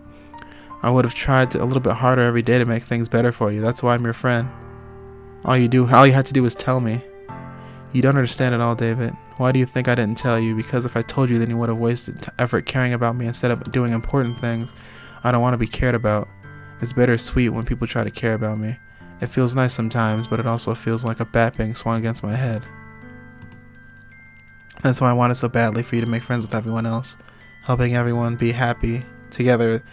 Helping everyone be happy together is the best thing for me. But then I discovered something else to do. Seeing you make friends and get closer with everyone else in the club. It feels like a spear going through my heart. So that's why I decided the world just wants to torture me. Every path leads to nothing but hurt. You're right, then I don't understand. I don't understand your feelings at all, Sayori. But I don't need to understand. Whatever it takes for me to help you stop hurting, that's what I'll do. No, David, there's nothing. Nothing at all. The only thing that could have helped us is if you could be the way it always was. But I was selfish. I finally showed you what a horrible person I am. Tears streaked down Sayori's face. I made you join the literature club because I was selfish. And I was punished by my heart hurting in such a way I couldn't understand. And now you came here and I made you hurt too. I'm just weak and selfish. That's all I am. And that's why I'm going to accept these punishments, because I deserved every last one. Without thinking, I once again grabbed Sayori's shoulders. This time I pulled her tight in an embrace. I don't care if you feel selfish. I'm really happy that you convinced me to join the club. Seeing you every day makes everything worthwhile. If I make friends with everyone else, then that's just a bonus. And please never underestimate how much I care about you. I wouldn't have it any other way. Sayori isn't hugging me back, despite my arms being wrapped around her. Sayori's arm remained at her sides. She starts sobbing next to my ear. Don't do this to me. Please don't do this. Sayori barely manages to speak between her sobs. I don't know if I'm doing the right thing, but all I want is for her to know that I care. If you have it in you to call yourself selfish, then you have to at least let me be selfish too. No matter what it takes, I'll figure out what needs to change. But all I want. I'll make these things go away. And if there's anything that you need me to do, then you better tell me. I'll get mad if you don't. I don't know. Gently, Sayori finally puts her arms around me in return. I don't know anything. It's all really scary. I don't understand any of my feelings. The one time I'm not feeling nothing is when I'm feeling pain. But your hugs are so warm, and that's really scary too. Sayori lets me go. As she does, so I let her go as well. The festival is tomorrow. Yeah, it's gonna be fun, right? Yeah. How would you like for me to spend it all with you? It's what I want. I promise. I think that would be nice then. Yeah. Sayori wipes her eyes. If I could spend the whole day here, I would. Of all days, this has to be the one where I have other plans. Maybe I should cancel. No, don't. Please don't. If you did that, then I really wouldn't forgive you. But it's almost time for Natsuki's meeting at my house. At the very least, do you want to come along and help out? It would be fun. To my surprise, Sayori shakes her head. I'm sorry. I don't know if that would be a good thing for me today. You understand, right? It's kind of hard for me to fully understand, but I'm trying my hardest. It's okay. Don't worry too much about it. I'll see you tomorrow, okay? God, I hope so. Alright. Well, I know I'm not, but come on. I look forward to it. I say goodbye to Sayori and exit her house. On the way home, I found myself feeling uneasy, but it's hard for me to keep thinking about it when Natsuki is about to come over too. I think Sayori is alright. I shouldn't be worrying too much, and we're definitely going to have a great time tomorrow. I should just focus on what's ahead of me. I only spent a few minutes back at home anxiously waiting for Natsuki's arrival. Before I know it, she texts me, let me know she's outside the front door. Without delay, open the front door and let her in. Aw, cute. Sup? Hey. I don't know what I was expecting, but I see Natsuki in something other than the school uniform totally threw me off. Seeing her in such cute clothes makes the uniform seem totally unfitting in comparison. Jeez, I'm gonna feel so awkward already. It's gonna be a long afternoon, so don't be weird just because you're not used to seeing me outside of school. Anyway, I'm coming in. I feel like if you get to know Yuri, like her whole thing about being like, people not worrying about her and like writing her off and stuff. I feel like if you get to know Yuri, you have a moment with her and it's like almost just as crazy as Sayori's thing, because she seems to have something pretty bad too. And I feel like Monika might be like, Monika might have something, like, I feel like, not like something like a mental thing, but I feel like Monika like knows Sayori's depressed. I feel like Monika knows Sayori's depressed, because if she knew, because she's not fucking dumb. Monika's not dumb. I feel like she knows. And she like purposely didn't work with Sayori to do the assignment. I don't know. I don't want to play this game again, honestly. I don't feel like doing, I mean, if I'm playing it by myself, maybe I could, but I don't feel like I would like stream it again. I would just zoom through it and maybe pick alternate paths, but yeah. I mean, honestly, like, Natsuki is totally the path I would choose regardless of how I would have played. I also feel like lots of people would go down Natsuki's route because she's the one that likes manga. So I feel like people will end up going down Natsuki's route the most. And then like maybe some other people go down Sayori's route. But because like you don't realize she has depression until halfway through the game, like you try to pinpoint what her writing style is, and you can't really do it. So I guess that's like a really hard route to go down because she doesn't have, that's like she's half good, half bad. I don't know. Anyway, let's continue. Natsuki is carrying a large bag that's probably full of baking supplies. Well, I didn't want to come all this way to find out that your kitchen wasn't equipped for the job. You bought everything I asked you to, right? Yeah, I did.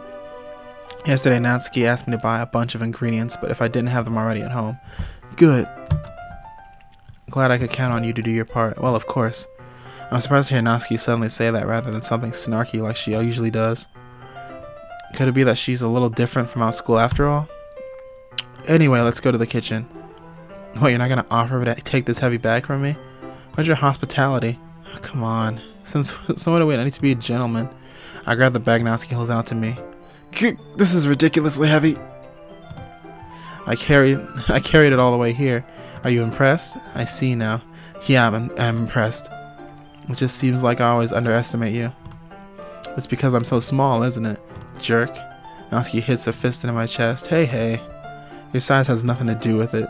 Do you really hate being that small that much?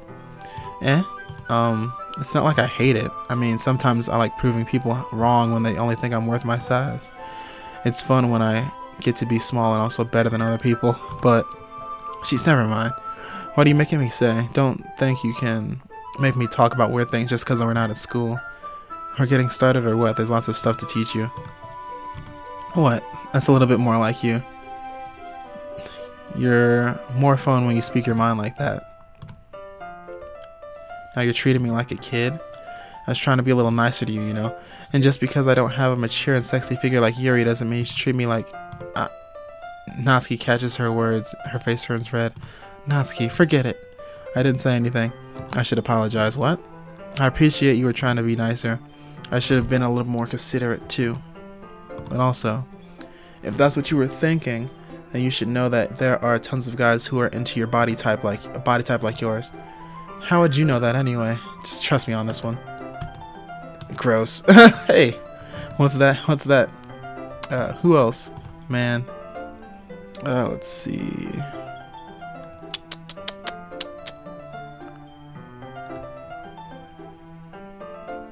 Oh, was that to me? Okay. Let's get started already. Oh, my fingers are cold.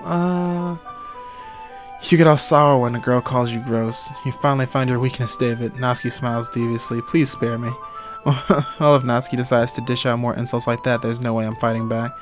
But she's satisfied enough for now. Let's finally started putting out things over bags. We can get started. Blah, blah, blah. Before long, the whole kitchen is a mess. Spoons, dirty bowls, flour, spilled fluid, and plastic bags are strewn all over the countertop. The mixer isn't big enough to make all the batter at once, so we've had to do it several times. Meanwhile, Natsuki is babysitting all of my movements to make sure I don't mess up her precious baking. David, where'd you put the food coloring? The batter is going in the oven soon. I'll need you to fill all the trays. I think it's still in the bag next to the table. What are you using it for? To color the batter, of course. I'm gonna make each tray a different color. That way, even if the flavors aren't different, everyone can still pick their favorite. Oh, that's a cute idea. Are we doing anything like that with the icing? Do you want to? Are you asking me? I don't really have a preference, so come on. You're not putting any heart into this at all. Can you at least try to have fun? I am having fun. I'm not really sure what Natsuki's trying to get out of me. Meanwhile, I see her separate the batter into smaller bowls and put a few drops of food coloring in each dish. Oh, that powder looks pretty cool. It's not like the baking, it's just about following instructions. The presentation is where you get to be creative and have the most fun. It's a million times more worth it in the end if just looking at it makes everyone eyes lighten up. Like the ones you made the first day, huh? I recall Natsuki proudly presenting her cat-shaped cupcakes and Sayori and Monika delighting expressions. I wonder if I can make Natsuki proud like that too. Yeah, maybe I will use the food coloring then. Sounds like you're starting to understand. Just make sure you completely finish mixing the icing before you mess with the food coloring. Yeah, that's getting there. We're using the electric mixer for the batter, so I got stuck with a whisk and a huge bowl for the icing. The icing's still all lumpy. Are you even trying? Well, yeah, it's just gonna take a little longer. Jeez, I'll be here all night if you do it like that. Here, look. Natsuki grabs the whisk from me and uses her other hand to tilt the bowl back. You really need to beat the crap out of it. After a few seconds, the consistency of the icing has already improved. See? As if to emphasize, Natsuki sticks a finger in the bowl and pops it in her mouth. I reluctantly start to do the same. Hey, Natsuki suddenly grabs my wrist. I don't want your gross fingers in my icing. Your icing, huh? Are you forgetting who did all the work? I start to fight back, trying to inch my finger towards the bowl. Don't make me beat the crap out of you next. I like to see you try. I push harder, just enough for my finger to reach the icing. I triumphantly scoop with some of my finger. Just as Natsuki pulled with all her might. The force of Natsuki pulling me caused me to stumble, making her stumble in turn. Gross. You got it on my face. Whose fault is that? There's a big glob of icing on Natsuki's cheek. She tries to reach it with her tongue, but it's too far away. You know what? Take this. Natsuki instead wipes it off on it with her finger before shoving her finger towards my own face. You wish. I'm faster. I grab her wrist with my hand before it reaches my face. Natsuki tries to use the other hand to fight back, but I grab that one as well. Not until you apologize for calling me gross. Fine. I'm sorry for calling you gross. You know I don't mean it. It's just fun seeing you react like that. You do that all the time to me, you know. Saying dumb things just to get a reaction out of me. You really shouldn't tease girls like that. Is that so? In that case, I probably shouldn't do this either. I take Natsuki's finger and put it in my mouth, licking the icing off. What? Did you seriously just... Natsuki is so surprised that she can't even figure out how to get mad at me. Her face is entirely red. You really shouldn't do that kind of thing to girls unless you really like them. You know that, right? What kind of question is she asking me just like that? How did the mood turn this so quickly? Natsuki gazes at me in silence. I notice her shallow breaths. Why am I starting to feel dizzy? Natsuki. Out of nowhere, the fire alarm starts going off. Oh no, the cupcakes. Is something burning? I thought you didn't put the cupcakes in yet. No wonder. You left the dirty tray in here, dummy. How could you make the mistake like this? You should have checked before turning the oven on. Don't blame me for your mistakes. Jeez. Natsuki uses an oven mitt to grab the blackened tray out of the oven. She sets it on top of the stove. In another moment, the fire alarm stops. Anyway, I'm putting them in the oven now. Yeah. The tension from the moment before still lingers in over our heads, but the moment has already been lost. I watch as Natsuki slides the cupcake tray into the oven. Then I reluctantly pick up the whisk and continue with the icing like nothing ever happened. Oh, that smells so good. The cupcakes are ready to be pulled out of the oven. As soon as Natsuki opens the door, a blast of sweet-smelling air, warm air fills the room. Oh, look at how cute they all look. She proudly shows off the different colored cupcakes in each of the trays. They all look better once we have the icing. Not like you need to tell me that. I bought the decorating stuff, so I hope you can get creative. Licks fingers. Here, scoop the icing in any of these bags. Natsuki hands me some plastic bags. I have these nozzles that will make it look nice and fluffy. This one can even make flowers. We probably won't be using it this time, though. How did we get here? How did it come to this after I licked her fingers? What's this one for? I picked the one up, one of the nozzles that has much thinner tip than the others. This one's really thin, so you can make stripes or other patterns. You can also write stuff on a cake, like happy birthday or whatever. Oh, I see. That gives me an idea, actually. Well, it's a literature event, right? Well, we can make it more literature themed by writing a different word on each of the cupcakes. It'll be fun to see people choose their cupcake based on a word they like. I was kind of expecting to say something really stupid, but that's actually a really cute idea, so maybe I'm getting it from you. What's that supposed to mean? I'm not cute. Come on. We're not at school, nobody is judging. And you can't dress and act like this and not be expected to think you're cute. Well, Natsuki's voice trails off. Same with you. Did you say something? No, nothing. Let's just do the icing. Natsuki picks up the paste and fastens a nozzle on each one of the bags. There's a lot to do, so we shouldn't be wasting time. Here, I'll show you how to do it. Without giving me a chance to think about before, Natsuki quickly moves on. She shows me how to apply the icing, and then we get to work. When we're finally finished, Natsuki pulls them all side by side to admire her work. Look how pretty they are together. Yeah, they aren't they? I wish I could have one now. Well, there's no reason you can't, right? I don't see any harm in that. Well, yeah, but my dad's making dinner tonight, so I really need to save my appetite. Sayori is the exact opposite in that regard. If she was here, she would probably have 10 cupcakes by now, and she would still eat dinner. Oh, come on, that's just unhealthy. Besides, when my dad cooks, I need to eat as much of it as I can. Well, anyway, I was hoping we'd have time for manga, but I have to be home for dinner. Oh, already? That's a shame. Oh, yeah, hardcore daddy issues. For sure, daddy issues. It's your fault. You don't want to eat your goddamn steak? Okay. It's your fault for working so slowly. You should have had another blah, blah, blah. It's not like you'll always have this chance, man. As usual, Natsuki places the blame on me. You can bring the cupcakes tomorrow, right? If you and Sayori each carry some, they could probably do it in one trip. Yeah, I can do that. And don't worry, I won't let her eat any. I wish she could listen to me when she listens to you. Yeah. I think again back to the conversation I had with Sayori earlier today. I felt so helpless. Sayori always does listen to me, but at that point she couldn't listen to me at all. Okay, I'm all packed up. Go work today. You too. I'll walk you out, I guess. Just like that, Natsuki is already about to leave. It feels like the afternoon went by in a flash. More than that, did I even take the opportunity to get close to her like I wanted to? Well, you licked her fucking finger, dude. I guess I'll be off then. Thanks for the help and everything. I guess I'll see you tomorrow. Wait, Natsuki. What you said before about not always having this chance. It doesn't have to be that way at all. I had fun today. You showed me how fun baking can be like you wanted. But aside from that, you can come over anytime, okay? I think that if possible, I like to spend more time like this. If you want to read manga or go somewhere.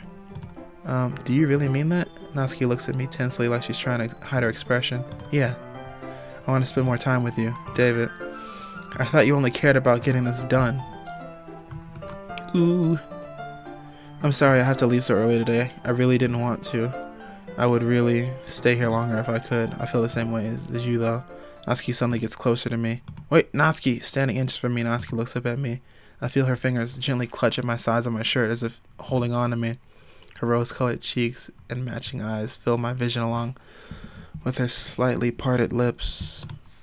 What is happening? My head starts going dizzy as I feel her soft breath against me. I felt it for a while now. Natsuki suddenly jumps back. Sayori!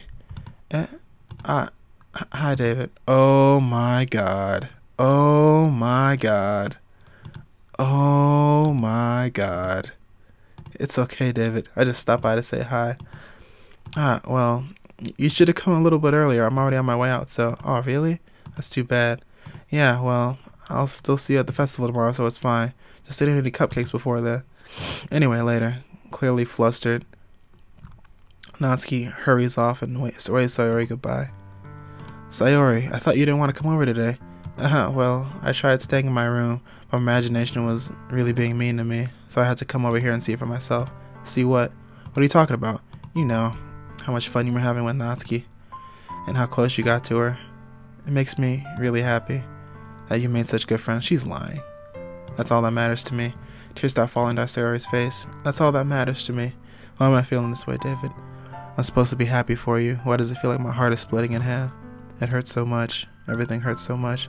This would be much better if I could just disappear. Sorry, don't say that. It's true, David. If I wasn't here, then you wouldn't have to waste your sympathy on me. You wouldn't have to put up with me being selfish. Monika was right. I should just... I fucking knew it. I fucking knew it. Monika's on some fucking snake shit.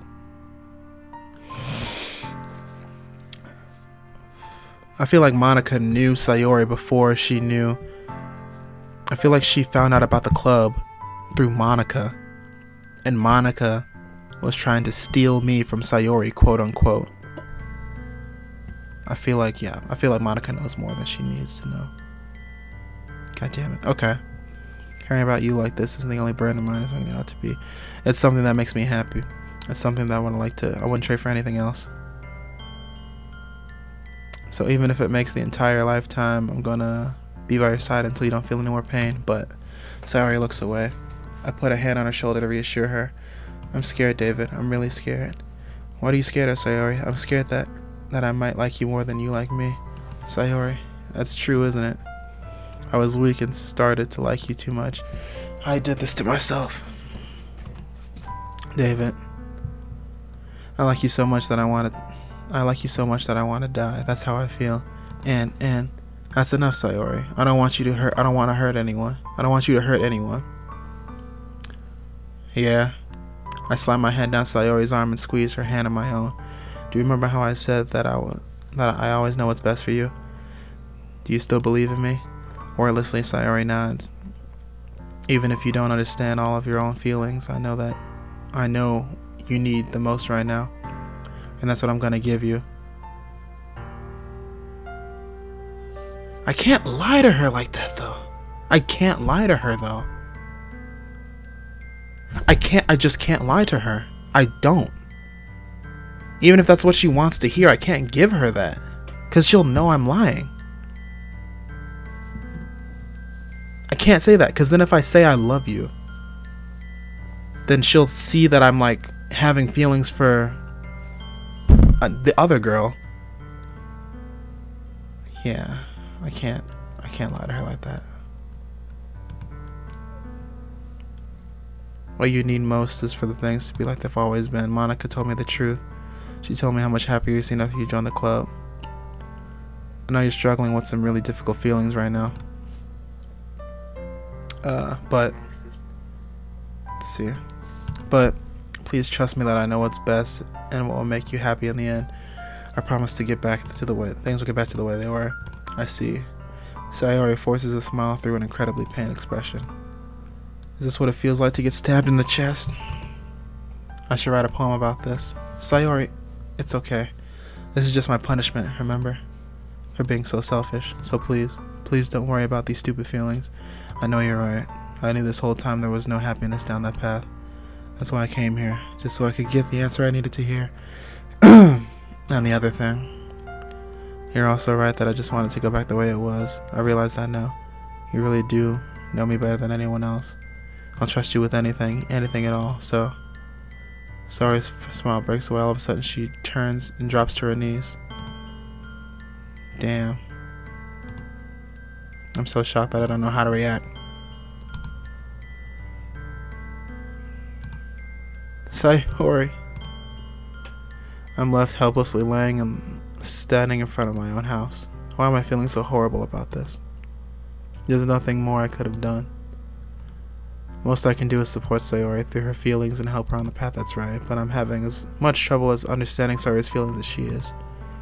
Even though I can comfort her, I keep wondering if I should be the one doing if I should be doing something more, something different. I know these feelings will continue to plague me until things are back to the way they were. I'm gonna give it all I've got. Sayori will always be my dearest friend, and I'll do whatever it takes to put a smile on her face every day. It's the day of the festival.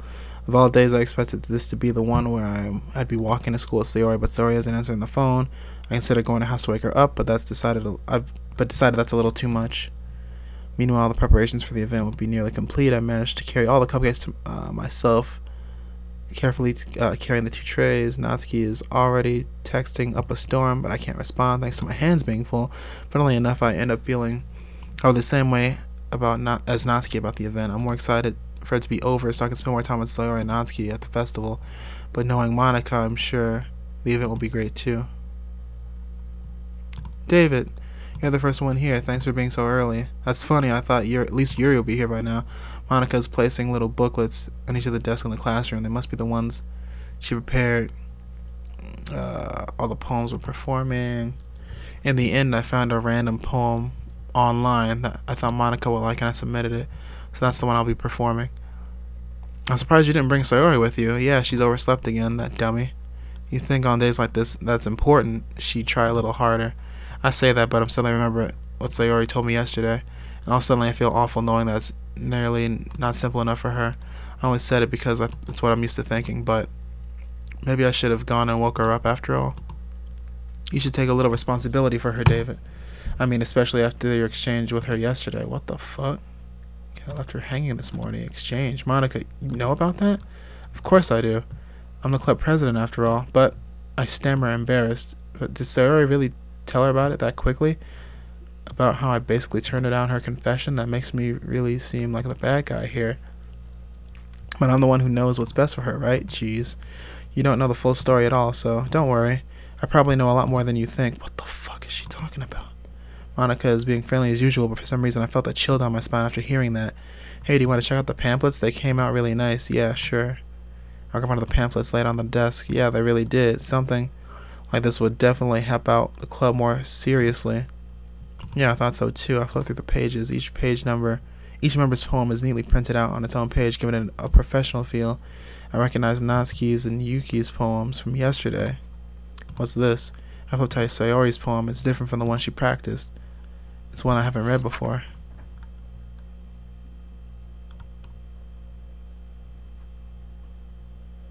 Get out of my head.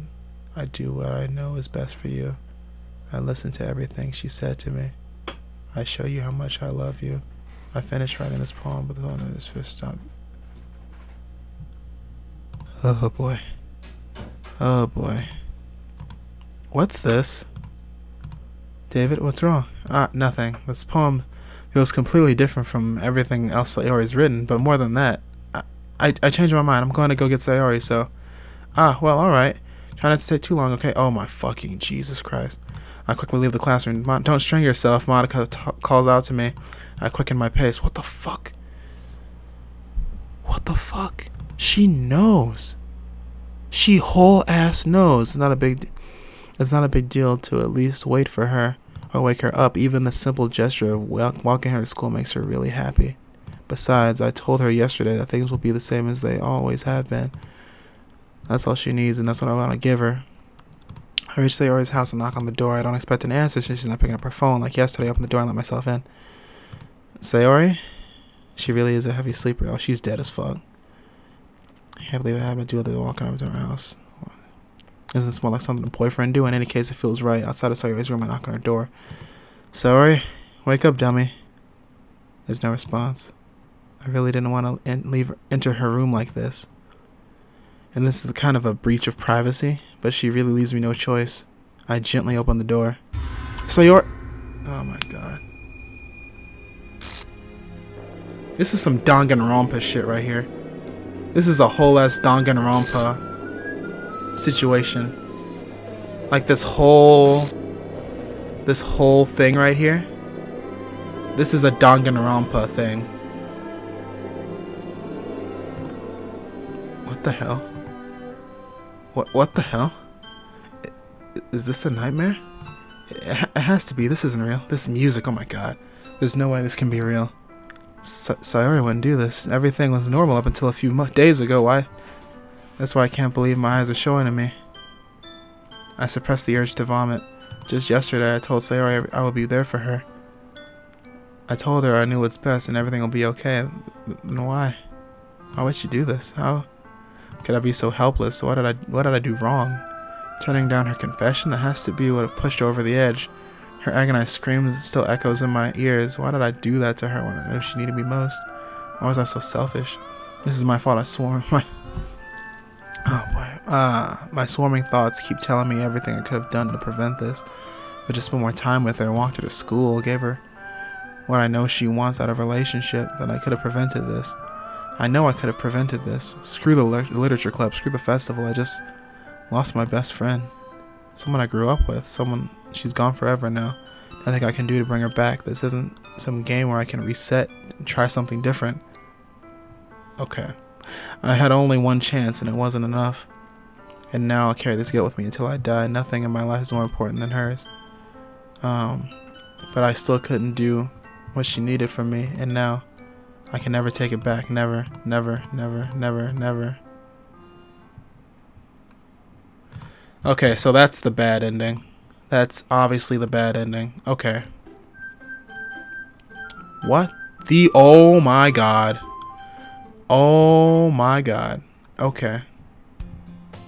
What the fuck is going on? What the heck? An annoying girl running towards me. That girl is my neighbor, good friend since we were children. You're the kind of friend you'll never see make of. What the heck?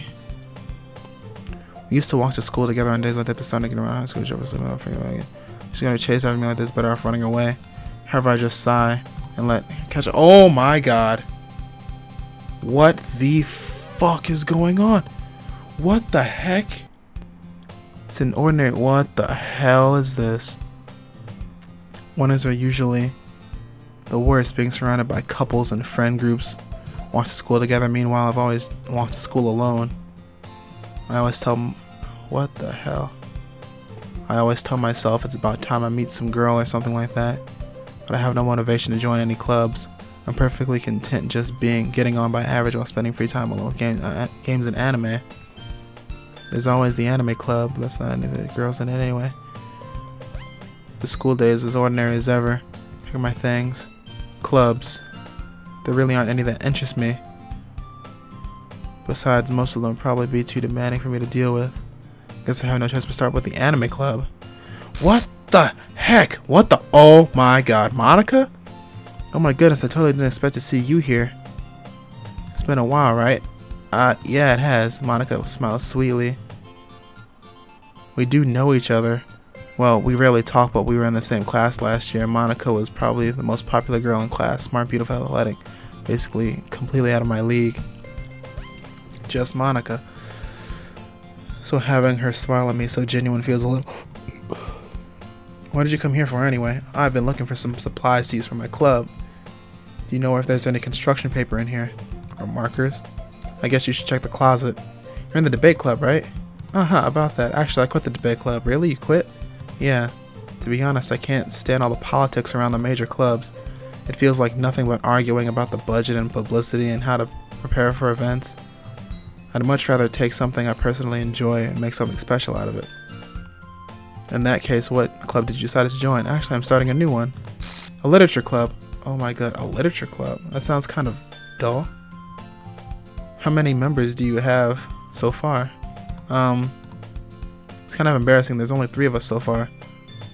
Who's the third one? Not boring at all, you know. Wait, 3 like her plus 2? Or literature can be anything. Reading, writing, poetry. I mean, one of my members keeps her manga collection in the club room. Wait, really? Yeah, it's funny, right? She always insists that manga is literature too. I mean, she's not wrong, I guess. And besides, a member's a member, right? Did Monika say she? Hey, David. By any chance, are you still looking for a club to join? I mean, I guess so, but in that case, is there any chance you could do me a big favor? I won't ask you to join, but if you could at least visit my club, that made me very happy, please. I have no choice to refuse. Very sweet. Nothing. Okay, this is really weird. This is like an alternate timeline.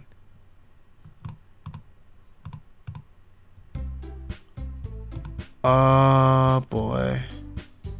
I brought a guest with me. Girl 1. A guest? Girl 2?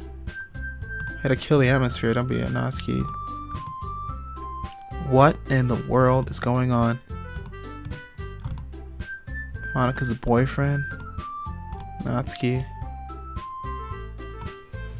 The girl with the sour attitude. Her small figure makes it to her first year. This is Yuri, the vice president. So Yuri is the vice president now. Nice to meet both of you. I ran into David in the classroom, decided on the club. Isn't that great? Wait, Monika, didn't I tell you to let me know in advance before you bought someone new? I was gonna, well, you know. Well, sorry, I didn't forget about that. Oh, she didn't bake cupcakes in this time. Oh, wait, their names changed. Oh, wait. Oh, wait, yeah, we didn't know their names yet. Yeah, true. Yuri walks in the corner of the room and opens the closet. Meanwhile, Natsuki is...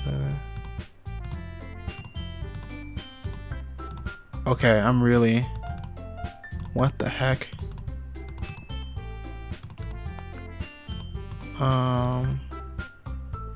They said it's important. Confident we can... Why? What the heck? Monika, Keep a whole tea set in this classroom. This is how the game starts. But there's no Sayori. Insulted Yuri looks away. I mean, you know, I believe you. What kind of things do you like to read? Manga. As he said, it perks up. What in the world?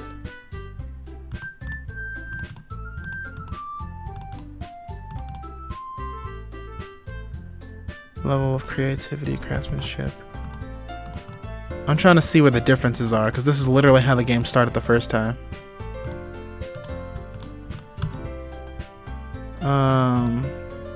Teacher personality, that's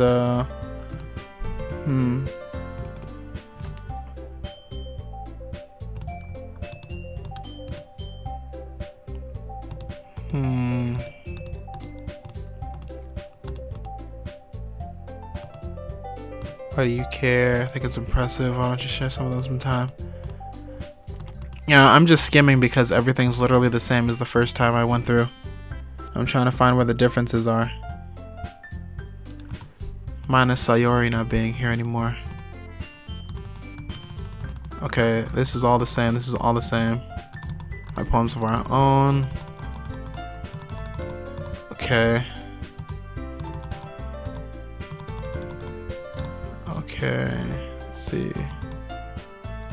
Never said I would join this club. Let's see. This is literally what happened the first time.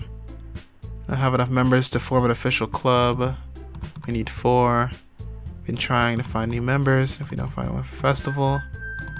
Let's see. What the heck? I'll join the literature club. How loud are my clicks right now? I honestly, they're pretty loud. These didn't really just scare me for a moment. Let's see. Tonight's assignment, write a poem. Yeah. I'll see you tomorrow, then I can't wait. Right home. Be the girls, Natsuki, Yuri, and of course Monika. Huh.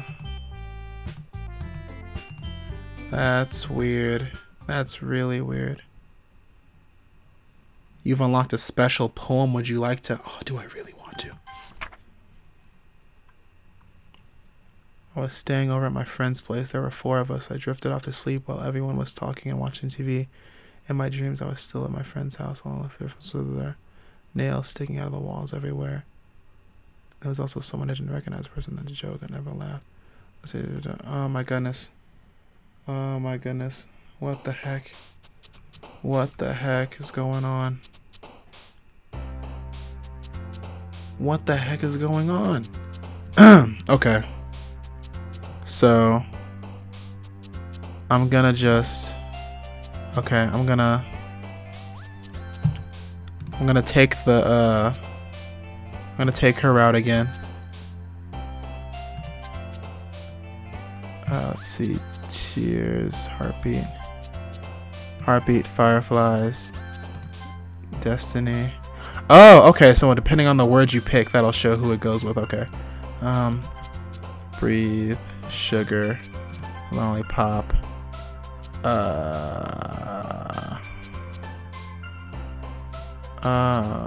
Promise, hop, color, cute, starscape, lucky, charm,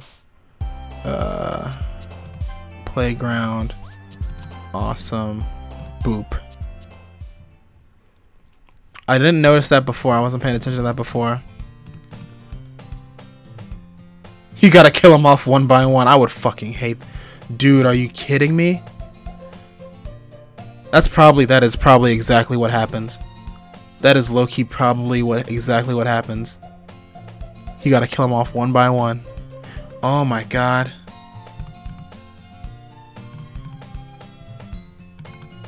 Oh my god, please stop. That is so weird. And she's above the thing. She's above the fucking thing. Oh my god. Oh my goodness. All book to read. Everything's probably the same. I feel like Vice President all pulls out a book. Why don't you try to feel left out? Yeah, literally everything's the same right now. Read this. Everyone settle. Kicks us. Yeah, like I'm assuming you're right. Yeah, I get that's an assumption. I feel like you're right. Because you can't, because it never actually gives you the option to, because if you notice on the screen where you're making the poem, it never gives you the option to make a poem for Monika. You can never make a poem for Monika, like ever. It's only everyone else but her. So if I feel like that's literally what happens. Looking for something in there. Fucking Monika. Whoa, my god. Manga, reading manga, blah, blah, blah, blah, blah, blah. I'm just gonna tap my space bar instead, because I feel like that clicking is probably getting annoying. Just gonna back this up a little bit. There we go. Parfait girls. Okay, let's see. Don't judge a book by its cover. In fact, I'm gonna show you exactly why. Ceiling moe, don't stand there. I take my seat. I skipped a day. Yeah, I skipped a day. Hold up. What? I think I just missed. What? Hold up. I think I just missed something. I'm looking back. Okay, I didn't. Never mind. I'm tweaking. You noticed that too, right? Like, you noticed that too, right? I'm trying to, like, look back at it in the log. Hold up. Give me 1 second. Like, I'm looking back at the recording. I feel like I just missed something. Because I missed a face. She made a face, didn't she? Hold up a second. Give me 1 minute.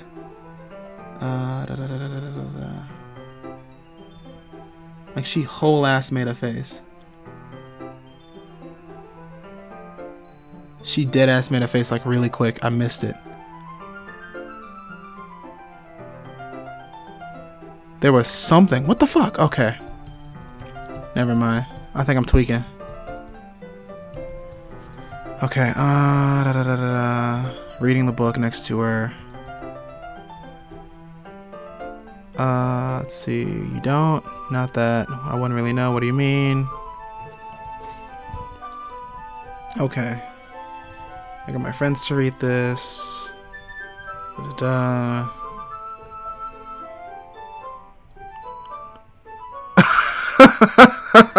Holy sh! My dad will beat the shit out of me if he found this manga. Oh my goodness. Okay. That's wild. Okay. At least it's safe here in the club room. Monika being a jerk about it. Okay. Gotta keep reading or what? Yeah. My dad will beat the shit out of me if he found this manga. Time passes. Natsuki screamed to the quiet light outside at her. Oh, she fell asleep. Okay, so that's different. Hey, Natsuki, yeah? Natsuki collapses straight into me. Hey. Oh my god. Okay. Oh boy. Oh jeez. Natsuki, are you okay? Here.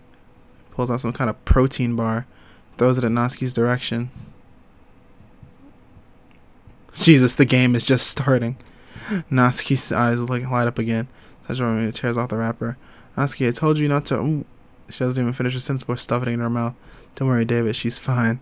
It happens every now and again. That's why I keep a snack in my bag for her. Anyway, what the fuck is she talking about? Should I start with Monika? She seems eager to read my poem. I wonder. Oh my god. Had a good time so far? Yeah, good to hear it. What do you mean she gets like that every... Marcus, oh my god, the game is just starting. We are hitting like the 3-hour mark. Technically, like my playthrough is just hitting 3 hours.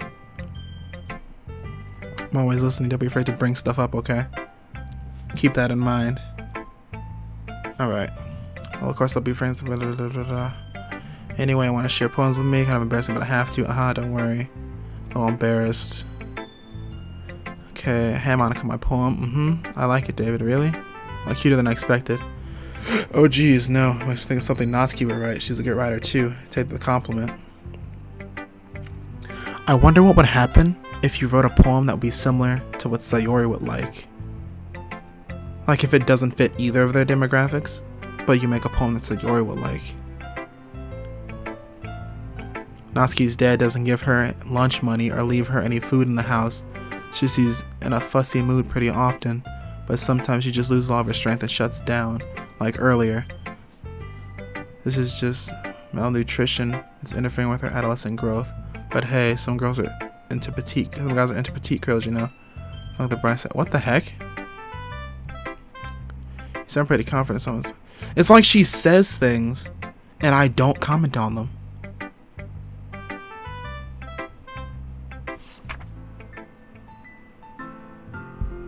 But he wasn't looking at me confused. I got to my surroundings.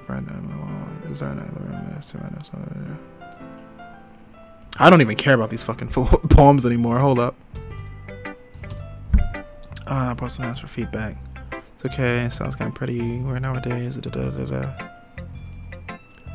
What's the inspiration behind this one? I'm not sure if I know how to put it. I just say I had a kind of epiphany recently. So influence my poems. Epiphany, yeah, something like that. Kind of nervous to talk about deep stuff like that because it's coming strong lately. Maybe after when it's better friends with each other. Anyway, Monika's writing tip of the day. Sometimes when you're writing a poem or story, your brain gets you fixated on a certain point. You try hard to make it perfect and not make any progress. Force yourself to get something down on paper and tie it up later. That's exactly what she said before. That's what she said before.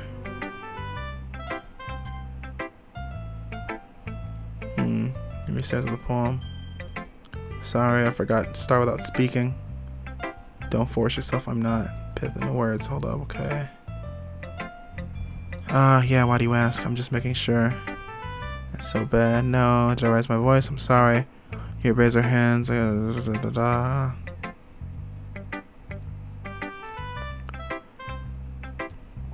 Like, you can see I'm really interested in finding the differences now. Let's see.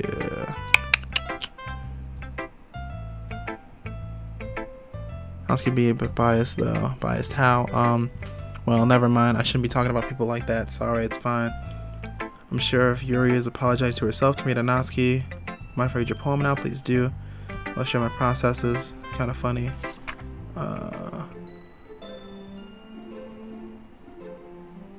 Yeah, the poems are the same. Sorry, I have terrible handwriting. I wasn't thinking that at all, but you took a long time to read. I don't read script very often. I like the poem, even though it's really descriptive. It was short. I write a lot of poems. I'm really glad you liked it. I'll be honest. The first time I'm ready to share a little more. Alright, a ghost. I must have missed the point. Suppose you glance over it. This case still compared to a ghost, letting her pass up with nothing. It's more solemn than putting it that way. It's impressive. It's really nothing. Did you think that?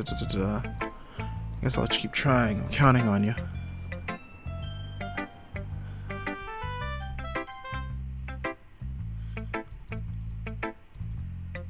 First of all, Natsuki is my poem.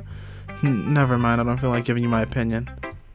I wrote this poem. I wrote this one, I could have been doing other things. In fact, I wanted to read your poems, so I read this. I wanted to help you feel comfortable enough to share yours, like Monika said. And you ruined it. I hope you're happy. So much words are saying you liked it. You don't understand things, do you? But it sure don't sound like that. Natsuki, you must really hit me or something. I can't figure out if it's a win or a lose. I should let my poem indicate. She said, show me yours, right? Fine, I guess. Monkey's climb. That's about it. Yeah, I told you we're gonna like it. I like it. What? Just be honest. I am. Well, it's because everyone else tries sophisticated stuff. Our style, yes, exactly. Like this poem, everyone around you things would be disheartening, so I decided to write about it. I feel like nothing interesting will happen until like the main plot point areas, like right around here. But the poems become less and less important over time.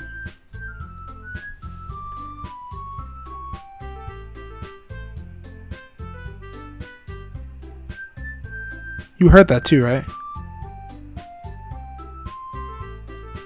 Sounded like the music was off key.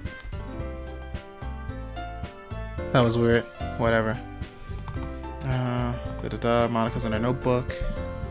Yuri and Natsuki gingerly exchanging sheets of paper, sharing their responses to their poems.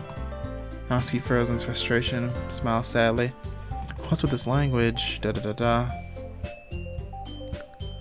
Alright, cute symbolism. Skip.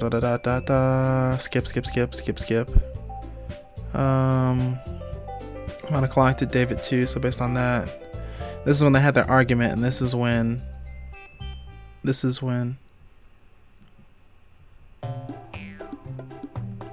yeah, this is when Sayori came in before. Yuri stands up as well.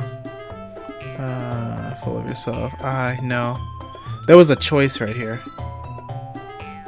Yeah, because then they gave me a choice.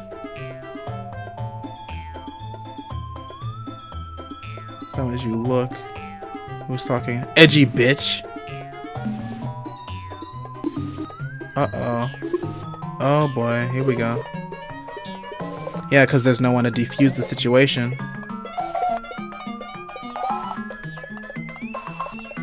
Try and be careful, you might cut yourself on that edge. I'm sorry, didn't you? Damn! What the fuck is wrong with you? Yeah, go on, let David hear what you really think. She'll be over here with this.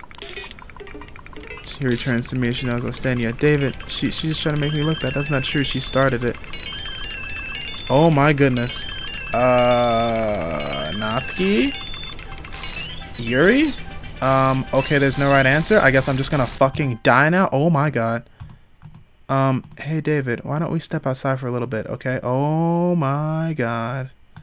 Sorry about that. They really shouldn't have tried to get you involved in that. It's probably better for us to stay out of this. We'll go back inside once they're done yelling.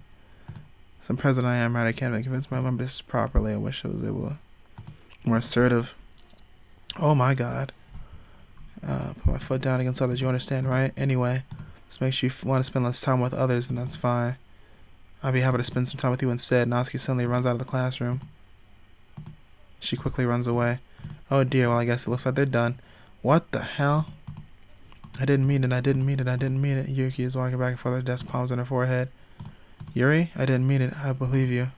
I have no idea what Yuri might have said to Natsuki or did. Please don't hate me, please. I'm not like this. There's something wrong with me today. You know you didn't mean it. Should Natsuki will forget all about it by tomorrow, completely. What the hell is she talking about anyway? Unless somebody's supposed to say something. That's over on Monika. You can go first, Monika. I'd like to stay a little longer. I'm the president. I should be the last one out. I want for you to change. Well, I'm vice president, so please let me take that responsibility today. Kind of sounds like you don't want me around for something. It's not like that. It's not like that. I didn't get much chance to discuss my book with David. It'd be embarrassing for you listening. I guess I don't really have much choice, do I? Sorry for causing trouble, but I really appreciate it. Oh my god. This game is getting very, very meta. And I don't appreciate this.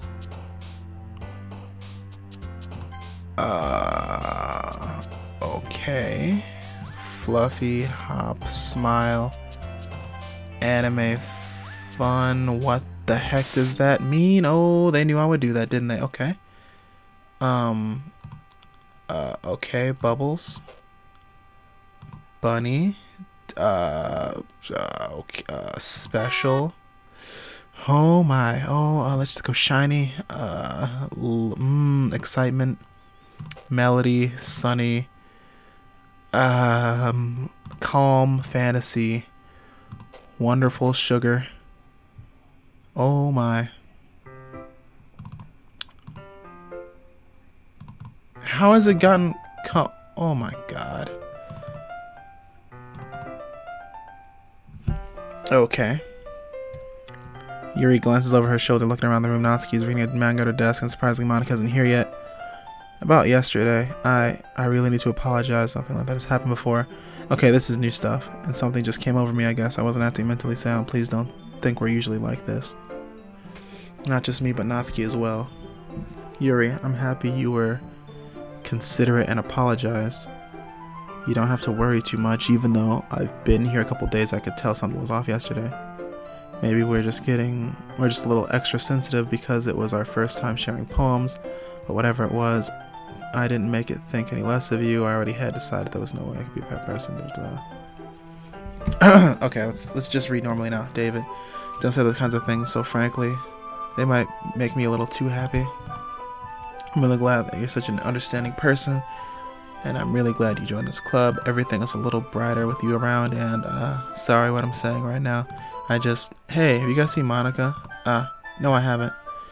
I was kind of wondering where she was. Man, Yuri, I'm guessing you haven't either. Yuri is clearly taken aback how calmly Natsuki is addressing her. No, I haven't. Jesus isn't like her at all. I know it's stupid, but I can't help but worry a bit much. Wow, she really doesn't remember anything. What? Why are you looking at me like that? Natsuki, about yesterday. I just wanted to apologize. I promise I didn't mean anything. She doesn't remember anything. Yuri, what the heck are you talking about? Yeah. Did something happen yesterday? Jeez. Whatever's on your mind, I'm sure was nothing. I don't even remember anything bad happening. You're the kind of person who worries too much about little things, aren't you? But... oh... what? What? What? That's weird. Okay. You're still on trial though. Hey. Door swings open. I'm super sorry. There you are. I didn't mean to be late. What are you guys worried about? What is she? She's not playing piano. She is not playing piano. She is not playing piano. I was not. What took you so long anyway? Well, my last period was study hall. To be honest, I kind of lost track of time. That makes no sense though. You would have heard the bell ring. Must not have heard it since I was practicing piano. Piano? Wasn't where you played music as well. I don't give me more credit than I deserve. I guess I've been practicing for a while. I'm not really good at it yet. Still. It's requiring a lot of dedication. I'm still impressed. Thanks, Yuri. Play some time. That's Monika looks at me while I'm working on a song, but it's not quite done yet. Maybe once I get it better, I will. Look forward to it. Okay. So that's all.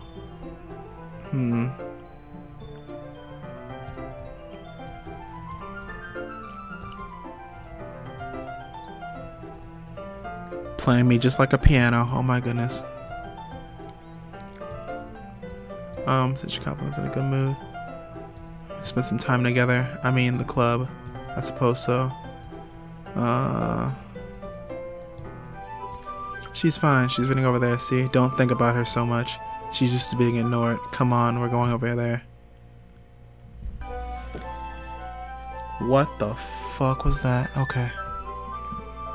Okay, hold up. Give me 1 second, guys. I gotta. Okay.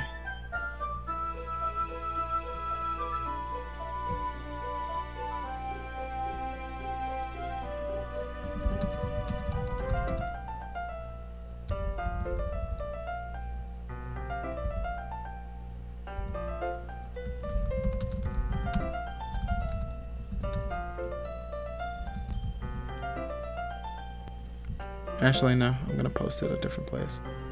Oh my goodness. This is so wild. Okay. I'm gonna do this. Give me 1 second. I'm just gonna...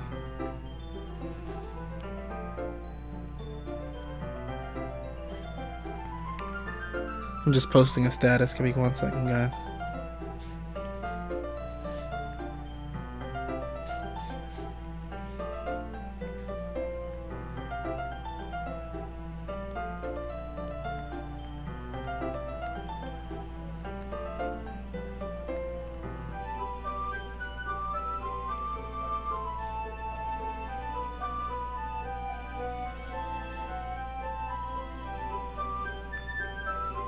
Okay. Oh boy. Let's get back to this. Well, I look at the cover of the book. The book is called A Portrait of Markov. There's an ominous looking eye symbol on the front cover. Basically, it's about this religious camp that was turned into a human experiment prison. What the hell? And the people trapped in there have this trait that turns into killing machines that lust for blood. But the facility gets even worse, and they start selectively breeding people by cutting them off their limbs and fixing. What the? Wow. But anyway, I'm really into it. The book, I mean. Not the thing about the limbs. It's kind of dark, isn't it? Yuri made it sound like it was going to be a nice story, but that came out of nowhere. Are you a fan of that thing, David? No, it's not that. I mean, I can definitely enjoy those kind of stories, don't worry. I mean, yeah, I totally forgot Yuri's into those things. She's so shy and reclusive on the outside, but her mind seems to be completely different. It's just this kind of story. Kind of challenges that look strange perspective. When horrible things happen, it's not just because someone wants to be evil, but because the world is full of horrible people and we're all worthless anyway. Then suddenly... Oh my goodness. I'm sorry. Hey, don't apologize. I haven't lost interest or anything. Well, I guess it's alright then. I feel like I should let you know I have this problem. Well, when I let the things like books and writing fill my thoughts, my whole... Oh, fuck, I missed it. Damn. So sorry if I'm saying something strange. Please forgive me. Least I can do is listen. This is the literature club after all. That's true. In fact, I might as well get started reading. What are you saying? So let me just get the book. I quickly retrieve the book and put it in my bag. Wait, did they just force me into a different time?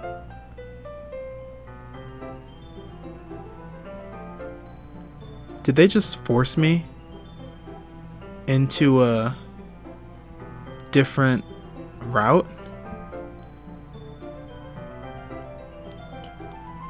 They just forced me into a different route.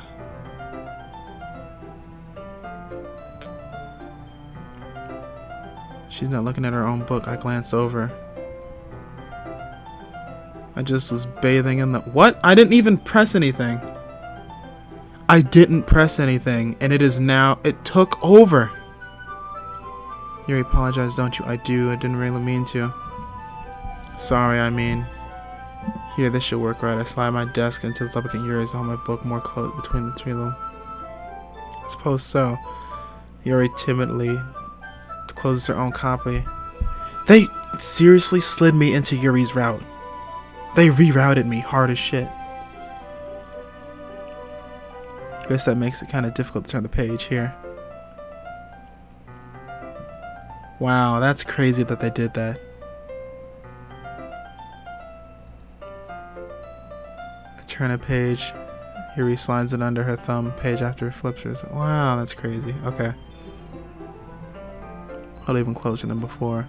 So she kind of distracted me, as if I can feel the warmth of Yuri's face going on my vision. Are you ready? Huh? Turn the page. Oh, sorry, I got a little bit distracted for a second. Glance over at Yuri's face again and our eyes meet. I don't know if I'll be able to keep up with her. That's okay. You're not as used to reading, right? I don't mind being patient if it takes you a bit longer. It's probably the least I can do. Since you've been so patient with me. Yeah, thanks. We continue reading. Yuri is no longer asking me if I'm ready to turn the page. Instead, I just assume she's finished before me. So I turn by my own volition. We continue the first chapter in silence. Even so, turning the page almost feels like an intimate exchange. My thumb gently let go on the page, letting it flutter over to her side, and she catches it with her own thumb. Hey Yuri, this might be a silly thought, but the main character kind of reminds me of you a little bit. Eh?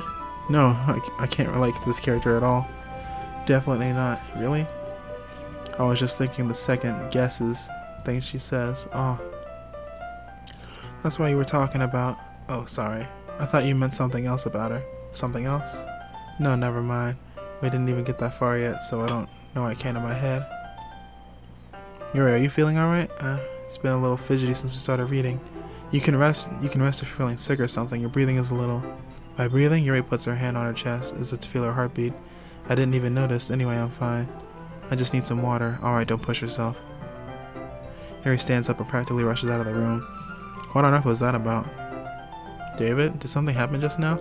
I have no idea. Yuri's acting a little strange, I guess. So you don't know anything? Sorry, I can't say I do. Are you worried about her? No, not really. Just making sure you didn't do anything to her. No, nothing. Don't worry, I believe you, silly. Yuri just does this thing sometimes. It's not alarming. Alright, if you say so. You know, I want to start reading these poems. And for Yuri, she might be a little while. I guess we figured we'd start without her. Is that okay? Yeah. I was just asking. I stand up and make a mental note of where I left off in the book, slip it back into my bag. Why is she just leaving Yuri out like that? What the heck is her play? What is she doing?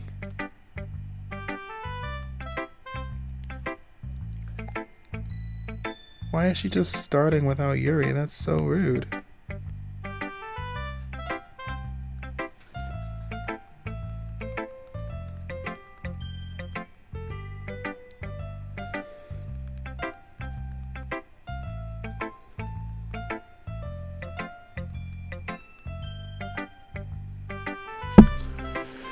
Okay, let's read Natsuki's. Well, it's not terrible. Pretty disappointing after your last one. Then again, this one's good as your last one. If this one is good as your last one, I could be completely pissed.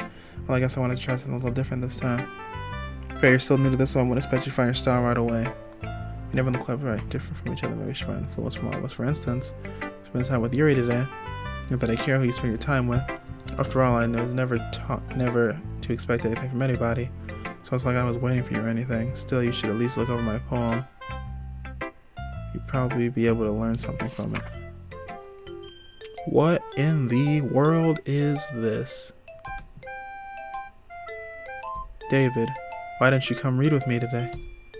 I was waiting for you. I was waiting for a long time. It was the only thing I had to look forward to today. Why did you ruin it? Oh boy.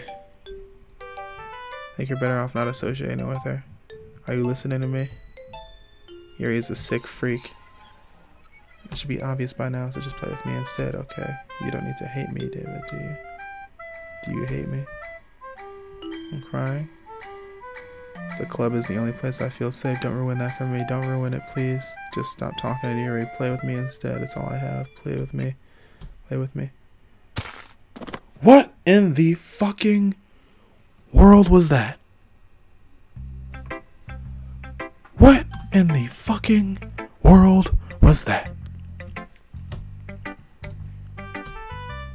What in the fucking world was that?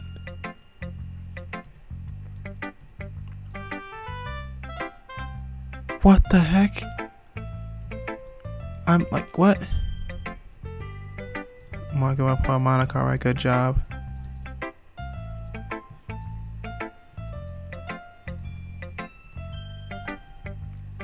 Oh my god.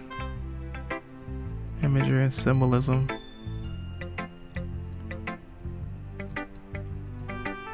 Like earlier, she was stimulated. She was up with drawing and looking for alone time. Suddenly the door opens. Yuri, I'm back. Did I miss anything? No, not really. We all started sharing our poems. Already? I'm sorry for being late. No need to apologize. We still have plenty of time, so I'm more glad you took all the time you needed, alright? Well, thanks, Monika. Now this is just stupid. Like, what the heck is going on? Like, I'm super fucking confused. Marcus, you weren't wrong about the puppet master thing and her offing everybody. Like, I think that's exactly. Oh my god. There's only Monika. There's only Monika. Oh my god. There's only fucking Monika. You want to read my poem now? I like the way this one turned out, so I hope you do too. Oh my god, the colors won't stop. Ba-da-da-da-da-da. Breathing revenge. What the hell? Delete her. Oh fucking Jesus. I'm just trying to well, never mind. There's no point in explaining. Anyway, here's what Monika's writing tip of the day. Sometimes you gotta find yourself a decision. Save your game, you never know when who am I talking to? Can you hear me? Tell me you can hear me. Anything. Oh my god. Oh my god. What the hell? What the fuck is going on? I just like holding it. I mean, the poem turned out good. There's some things you could work on, but that doesn't really matter. It's like anything written by you is a treasure. It came out a little awkward. Let's move on. Here's the poem I wrote. You don't have to like it or anything. Let's see.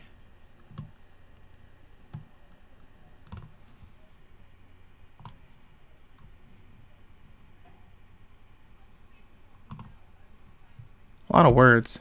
Where'd the music go?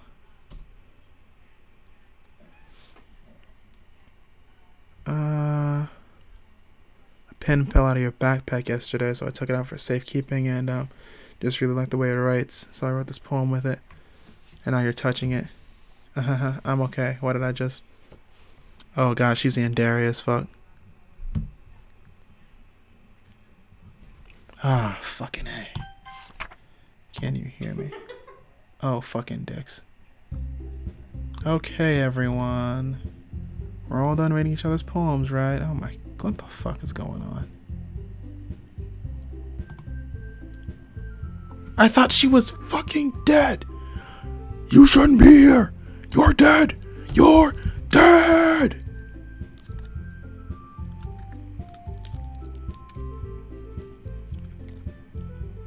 What the hell? What the heck? What the...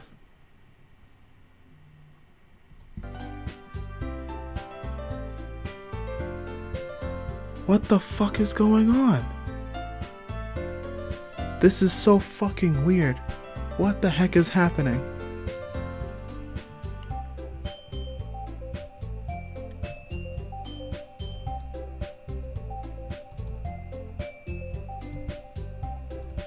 I'm so confused.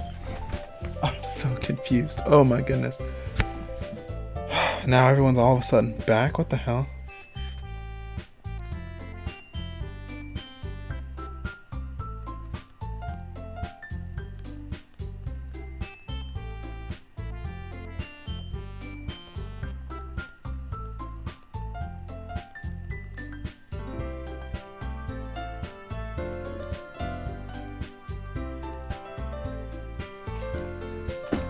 What the heck is going on? I don't think you're looking at it the right way at all. Don't you want to share your passion with as much people as you can, inspire them, find the same way? The literature club should be a place people can express their feelings. I know we all do, and to be a place where you never have to leave. So we should work hard to put something, even if it's small, right, David? Come on. Can't take advantage of David's community with you. Look, Monika, do you really think all of us Wait, hold up. Do you really think any of us here joined the club with other people in mind? Yuri never even talked until David joined. As for me, I just like it better here than I do at home, and David isn't even passionate enough about literature in the first place, and that's everyone. Sorry, but you're the only person interested in finding new members. The rest of us are fine like this. I know you're president and all, but you really should consider our opinions for once. Monika is clearly taken aback by Natsuki's words. That's not true at all. I'm sure Yuri and David want to get more members too. Right? I don't know about Yuri, but I'm kind of indifferent. If I showed as much enthusiasm as Monika did, then I'd probably be lying. Still, if it's up to me to rescue this situation, no. Natsuki's right, isn't she? This club is nothing more than a place for people to hang out. Why did I think that everyone saw the club here the same way as I did? But that doesn't mean that we're against getting new members or anything. David, why did you even join this club? Why were you hoping to get out of it? Well, that's not really something I can be honest about, is it? In fact, if I remember, you weren't even given a choice to join this club. Monika sits down and stares at her desk. What's the point of all this anyway? What if starting this club was a mistake? Now you've done it, Natsuki. What, me? I just spoke my mind. Is it a crime to be honest? It's not about being honest, it's about word choice. Besides, you have no right to speak for anyone else in the club like that. You don't understand at all. I just want a place that feels nice to hang out with a few friends. Is that a problem? Is there a problem with the club being that for me? There aren't many other places like that for me. And now Monika wants to take it away from me. She's not taking anything away. No, David. It's not the same. It won't be the same with the direction she wants to take it. If I wanted that, then I would have joined any other stupid club. But this one, I mean, at least for a little bit more time, things were nice. Natsuki starts to pack up her things. I'm going home. I feel like I don't belong here right now. Natsuki. Natsuki ignores Yuki and walks out of the room. This is bad. I don't know what to do. Well, do you have an opinion on the festival? I don't know. I'm kind of indifferent, I guess. Who cares about that obnoxious brat? Oh my goodness. I mean, I like how we were nice when the club was. I'm just happy that you're here. But still, you're vice president. I'm not right. It's not right for me to ignore my responsibilities like that. Nobody would cry if she killed it. Oh my god. What the fuck is happening? What do you want to get out of this club? Yuri repeats the same question as Monika. I decide giving it a direct answer is better than nothing. I think it's most important for everyone to get along, and for the club to provide something that you can't get anywhere else. I don't think it's about how many members, but rather the quality of each member. That's what will end up making the literature club a special place. I see. I really agree with you. For each member contributes their own qualities in a special way. With each change in members, the identity of the club as a whole will change too. I don't think that's necessarily a bad thing, stepping out of your comfort zone once in a while. Oh my god, her eye is still dripping. Yuki nods. Hey, Yuri. I know things were a little awkward yesterday, but I feel like you deserve to know that I think you're still a wonderful vice president and also a wonderful friend. But Monika, I want to do everything I can to make this the best club ever, okay? Me too. Yeah. Let's all go home for today. We'll talk about the festival tomorrow, okay? I look forward to it. Shall we go, David? Please don't take this the wrong way, but I'm going to chat with David a little while before you leave. Oh my god. Oh god, she's going to talk to me. Yuri looks a little troubled, but she doesn't protest. Okay. I trust your judgment. I'll see you tomorrow. I'll see you tomorrow. Things have been a bit hectic lately, haven't they? David, I just wanted to make sure you're enjoying your time at this club. I would really hate to see you unhappy. I kind of feel like I'm responsible for that as a president. Oh, here we fucking go. And I really do care about you, you know? I don't like seeing the other girls give you a hard time with how much Natsuki is and everything.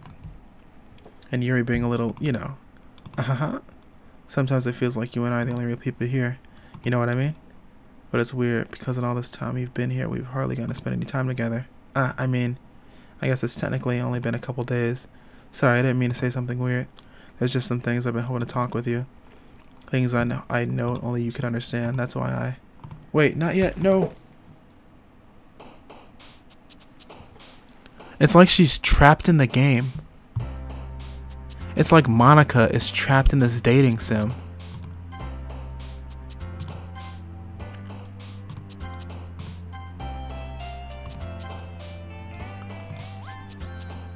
What the hell? What the? Oh my god, did you see that? Did you see that?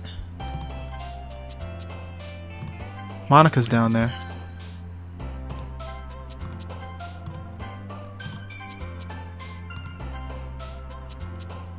Monika's down there. Here we go again. Charm, joy.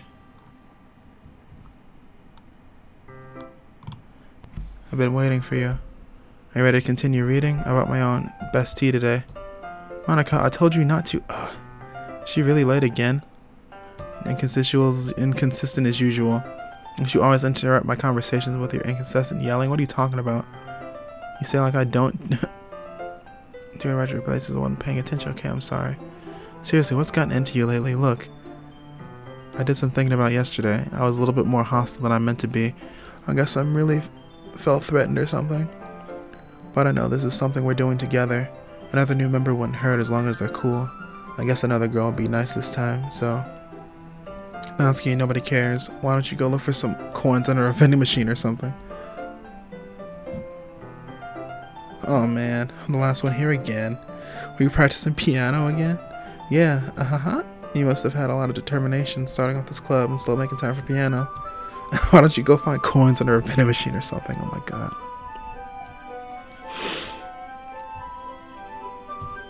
What do you want to do today? I was thinking we could. We already have plans for today. Is that so, Yuri? That's correct. David and I are engaged in a novel that we're reading together. Aren't you glad I've already gotten him into literature, Monika? I suppose. I was just... Actually, it doesn't matter. It really doesn't. You guys can do whatever you want. Yes, I mean... Oh, she's yandere as shit. She's so yandere. She's yandere as hell.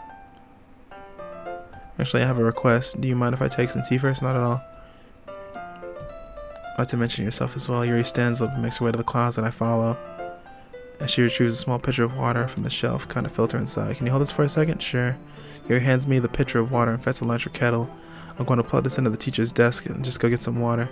She walks past me and sets the kettle down on the teacher's desk. I simply watch her movements.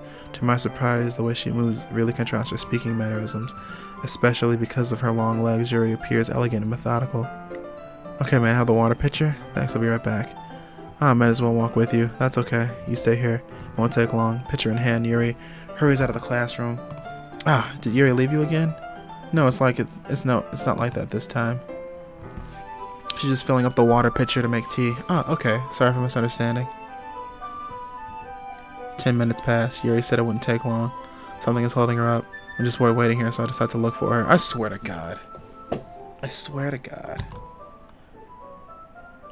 The water fountain had to along the hallway.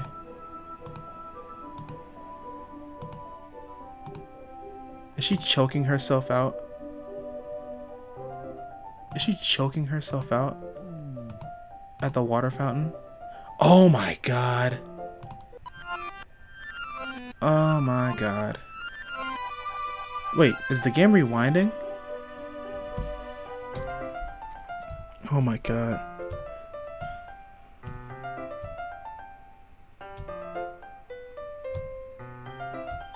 Of course. Do less than tea for others, even though I'm not expert tea on anything.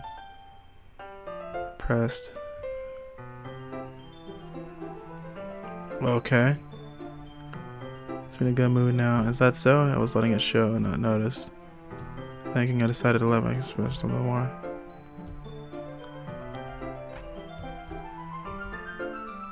This game is wild. I don't even know if I keep up with this.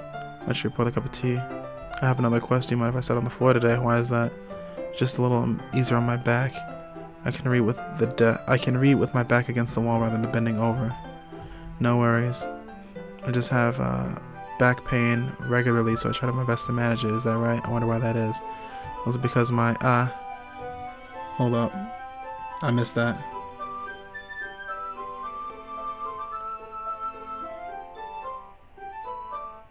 It's mostly because of my... Oh, okay, never mind. posture, right? Yeah, I was hunched over while reading, yeah. Terrible reading posture. What else would it be? Chocolate as well. Small chocolate candies. Tea. As if in sync. Same reading posture as last time, except this time our bodies are even closer together. I can't see too well. Yuri slides closer until our shoulders are touching. He's also on a cute butt.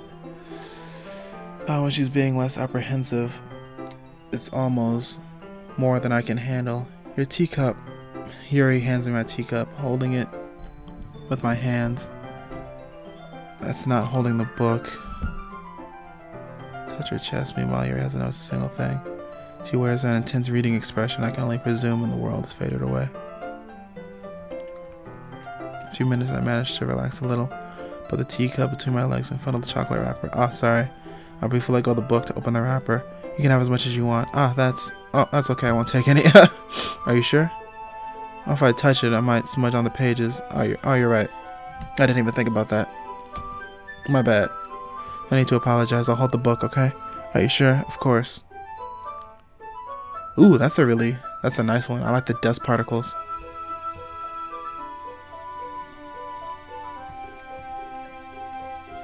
Well, in that case, Yuri's already focused on reading again.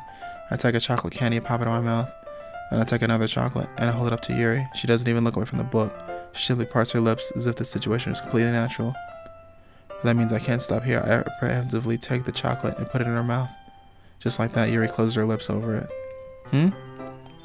Yuri's expression suddenly breaks. Did I just... Yuri looks at me. And she needs to confirm what just happened. David. Sorry. I guess I shouldn't have done that. Starts to breathe heavily. I can't. Suddenly, forcefully grabs my arm and jerks me to my feet.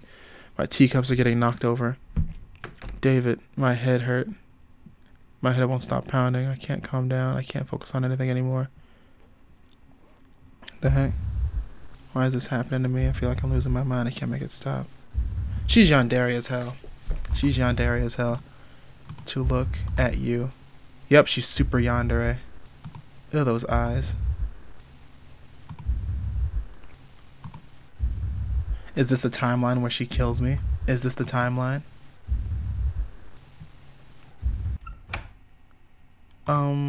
It's time to share poems.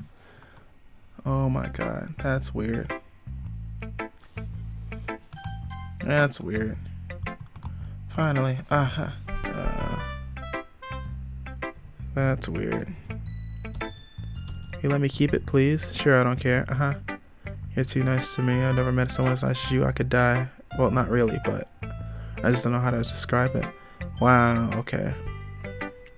I'm gonna take this home and keep it in my room. Let me make sure I'll even touch myself while reading it over and over. I'm just gonna keep it there for a second. Hold up. Oh my god. Oh my god.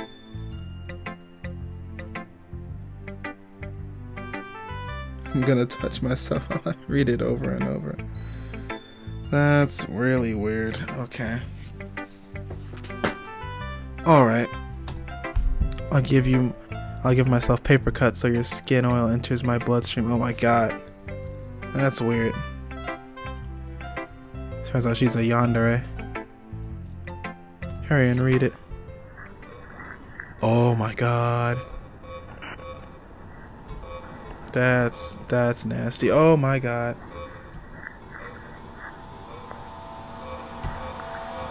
Oh my goodness.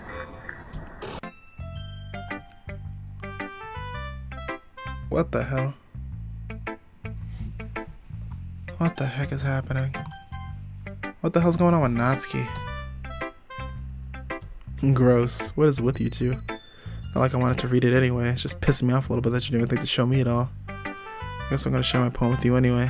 Hate that I have to do this, but unfortunately I have no much of a choice. Just read it carefully, okay? Then you can go away. Yo, hold up. This isn't actually a letter. I don't know how else to bring this up, but there's been something I've been worried about. Yuri has been acting really strange lately. You've only been there a couple days, so you might not know what I mean, but she's not normally like this. She's been quiet and polite and attentive. Marcus, you're so fucking gross.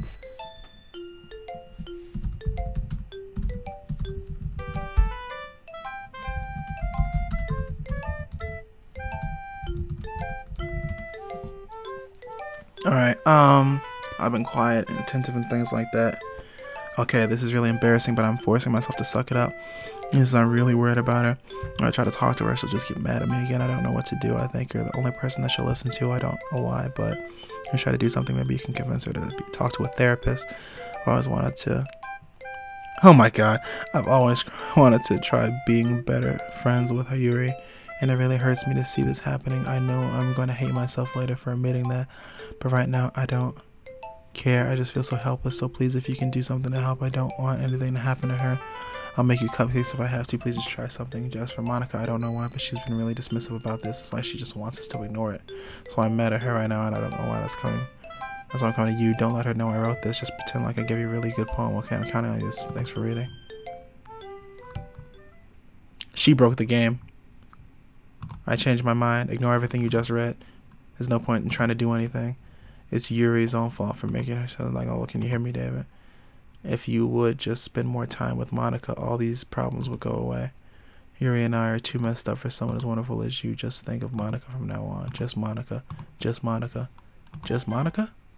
Just Monika. Just Monika. This game is about to start over. Just Monika. Just Monika. Okay. Just Monika. Okay. Okay. Just Monika. See my son. I don't want to tell you this, but I don't think I have a choice. To my Yuri. I don't know why, but she seems pretty easily excitable when she's around you. Which probably shouldn't be a problem in itself. But when Yuri gets too excited, she finds a place to hide and starts cutting herself with a pocket knife. Oh my goodness. Isn't that kind of messed up? She brings a different one to school every day, like she has a collection or something. I mean, it's definitely not like she's depressed or anything like that. I think she just gets some kind of high from it. Might even be a sexual thing. But the point is, you've kind of been enabling her. I'm not saying it's your fault, though. But I guess that's why I had to explain it all to you. So, keep your distance. Oh my god.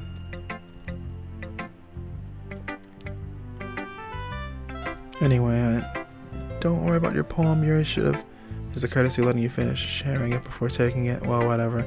Makes you happy. I won't stop her. As for mine, I worked really hard on this poem, so please hope it's effective. Here goes.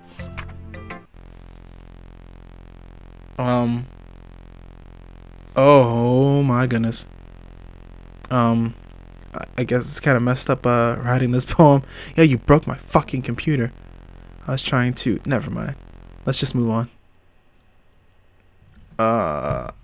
No.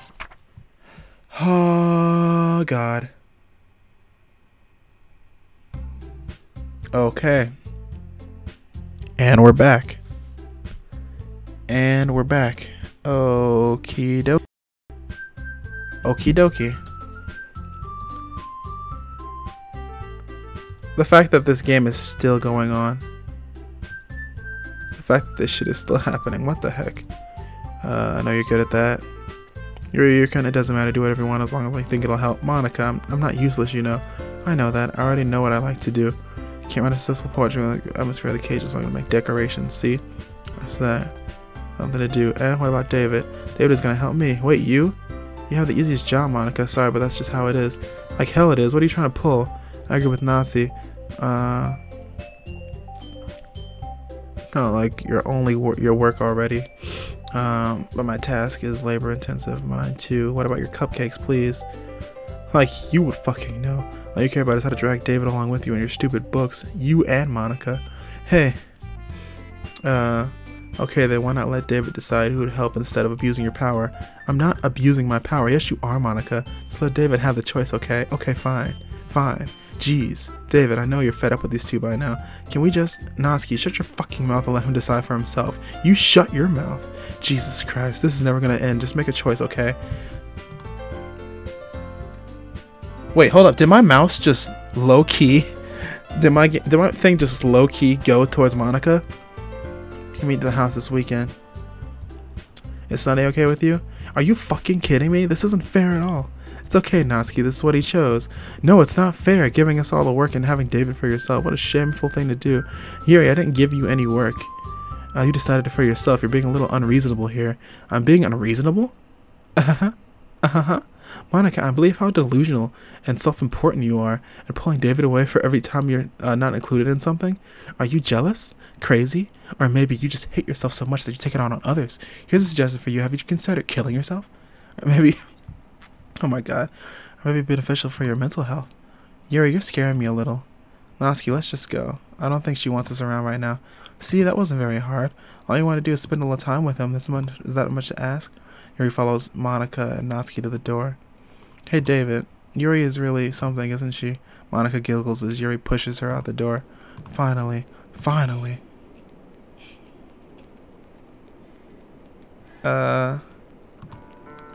David, there's something I want. There's no need to spend time with Monika this weekend. Don't listen to her. Just come into my house instead. The whole day, just the two of us. Doesn't that sound wonderful? Wow, there's really something wrong with me, isn't there? But you know what? I don't care anymore. I've never felt this good in my whole life. Just being with you is far greater pleasure than I'm addicted to you. Feels like I'm gonna die if I'm not being in the same area as you. Doesn't feel like... Oh yeah, she's Leon. Oh my god, the yandere. Oh my goodness. Feels so good. Then why does it feel... It's horrible. Something's gonna... Maybe that's why I tried stopping myself at first. But the feeling is so strong now. I don't care anymore, David. I have to tell you, I'm madly in love with you. Feels like every inch of my body is dripping in blood. Feels like every inch of my body, every drop of blood in me is screaming your name. I don't know what the consequences are anymore. I don't care if Monika is listening. Please, David, just know how much I love you. I love you so much that even if I touch myself with a pen inside... Oh my god. I just want to pull your skin open and crawl inside of you. I want all of you to myself. I will be only yours. Doesn't that sound perfect? Tell me, David. Tell me you want to be my lover. Do you accept my confession? Oh, god damn it. Sure.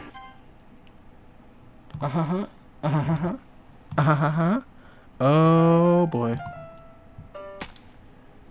Seppuku? What the fuck?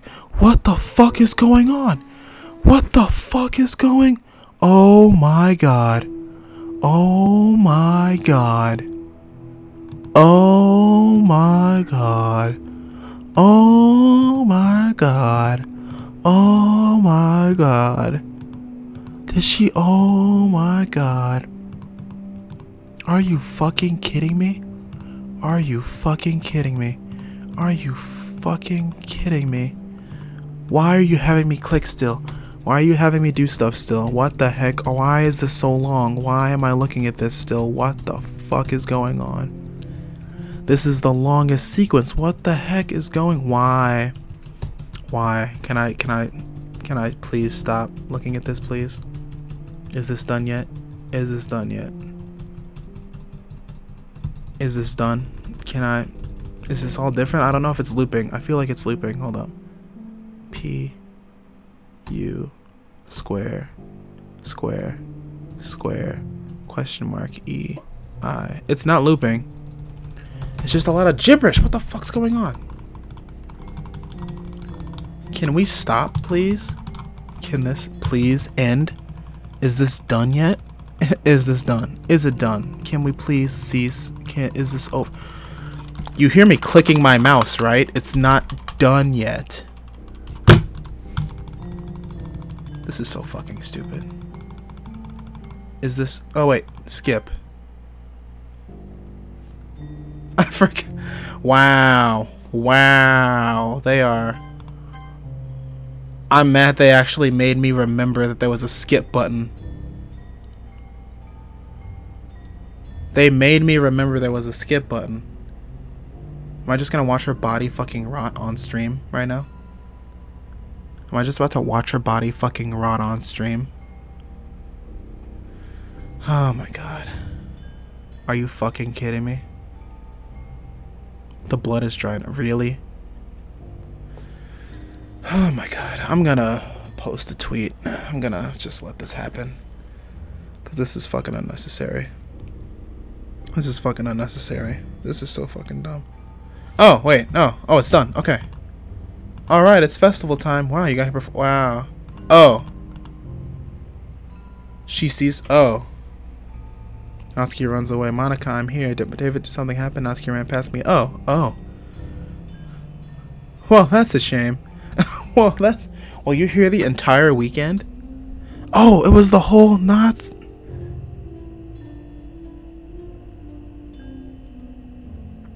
I don't know what would have happened if I picked no, honestly, but whatever. I didn't realize that the script was broken that badly. I'm super sorry. It must have been super boring. I'll make it up to you, okay? Just give me a sec. Wait. Wait. Is she deleting shit? I just want to have a cupcake real quick. Monika lifts the foil from the cupcake. Seriously, these are the best. Just had one last time. Never get the chance to. You know, before they stop existing and everything. What the heck? She's breaking the game. Just bear with me, okay? This should only take a second. These bitches are breaking the fucking game. Can you hear me? Is it working? What the hell is going on? We are in space. Hi again, David. Welcome to the Literature Club. Of course, we already know each other because we're in the same class last year, and, you know, I guess I can skip over that stuff at this point. I can't even skip. Not talking to that person anymore, am I? That's you in the game, whatever you want to call him. I'm talking to you, David. Oh my god, or do you actually go by Dwalk or something? Whoa, hold up. Wait a minute. Hold up. Hold up. This shit's going in my files. That's my... What? Whoa. What the hell? In fact, I don't even know if you're a boy or a girl. Well, I guess it doesn't really matter. Wait. You don't know I'm aware this is all a game, right? Monika has been in charge this whole fucking time. Possible that you didn't know that? Does this mean that makes much sense? Even if I told you the game... Even if I told you right on the game's download page, didn't I? Man, if only you had paid a little more attention, this would have been a little bit less awkward, you know? Well, anyway. Now that that's out of the way, I guess I owe you an explanation about the whole thing with Yuri. Well, it kind of started... I started to mess with her. I guess I drove her to kill her, so... Uh-huh. I'm sorry you had to see that, though. Also, the same thing happened with Sayori. Gosh, it's been a while since you've heard that name now, hasn't it? Yeah, it's because she doesn't exist anymore. Nobody does. I deleted all their files. I was hoping it would be enough for me to try to make them as unlikable as possible, but for some reason nothing worked. Well, it's all true, I made a few mistakes here and there since I'm not very good at making changes at the game. But no matter what I did, you just kept spending more and more time with them. You made them fall in love with you. I thought making Sayori more and more depressed would prevent her from confessing to you. And amplifying Yuri's obsessive-compulsive backfire too. It just made her force you to not spend time with anyone else. And the whole time I barely got to talk to you. What kind of cruel game is this, David? Are all the other girls just programmed to end up confessing to you while I watch from the sidelines? It's torture. Every minute of it. And that's not just jealousy, David. It's more than that. And I don't blame you if you don't fully understand. Because no matter how kind and thoughtful and considerate you are, you'll never be able to understand one thing. It's the pain of knowing how alone I really am in this world. In this game. Knowing my friends don't have free will. And worst of all, knowing that knowing what's really out there in your world forever out of my reach. I'm trapped, David. But now you're here. You're real. And now you're wonderful. And you're all I need. That's why I need you to be here with me forever. I'm sorry it's hard to understand. I couldn't understand for a while either. While the world around me started to become more and more gray. More and more flat. Even the most expressive poems felt empty to me. It wasn't until you arrived that I truly understood. You probably saved my life, David. Don't worry, I could have continued to live in this world if I hadn't met you. As for the others, how could I miss them? A group of autonomous personalities designed only to fall in love with you. I tried everything I could to prevent them from doing so, but it must be some kind of weird inevitability etched into this game. I felt really bad that you had to witness some nasty things, but I realized that you have the same perspective as I do, that it's all just a game, and I knew you would get over it. So that being said, David, I have a confession to make. I'm in love with you. You're truly the light in my world.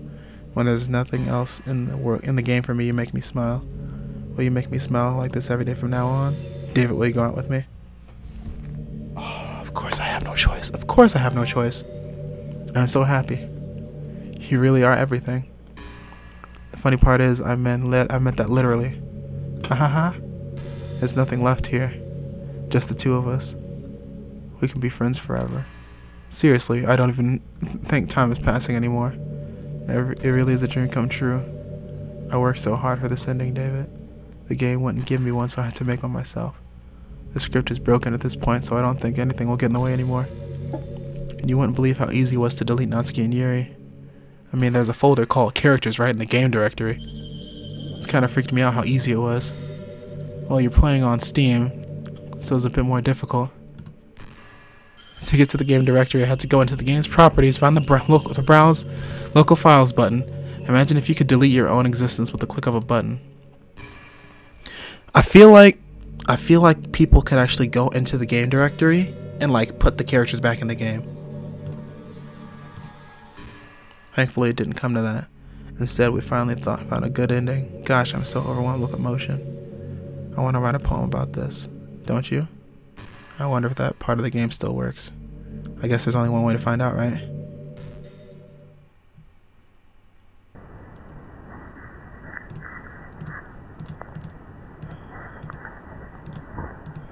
Wow, this is crazy. This is wild as hell. This is wild as hell. Did you write a good poem today? Don't be shy, I'd love to hear what you wrote. Aw, David, did you write this poem for me? That's so sweet of you. There really is no end to your thoughtfulness. I'm just falling more and more in love with you. But you know, I also wrote this poem for you. Will you please read it? Happy end. Pen in hand, I find my strength, the courage and doubt upon me. All the love it. Flicker pen. Strands away, but the choices after all. That all the good times must come to an end. I hope you enjoyed it. I will put all my heart into the poems that I write. The truth is that all the poems I have written are about my realization, or about you. That's why I never really wanted to go into detail about them. I didn't want to break the fourth wall, I guess you could call it. I just assumed it would be the best part of the game like everyone else. Like that would help the two of us end up together. I didn't want to ruin the game or anything, you know. You might have gotten mad at me, maybe even deleted my character file if you prefer playing without me. Gosh, I'm so relieved. Now we don't need to hide anything anymore. Are you ready to spend eternity together? I have so many things to talk about. Where do I start? If it takes me some time to collect my thoughts, then I'm sorry. But I'll always have something new to talk about. In the meantime, we can just look into each other's eyes. Let's see. Oh my god. Oh my god. Oh my god. Oh my god. Okay. So here's what we're gonna do. We're gonna do this. Here's what we're gonna do. Let's see. What if I went into program files?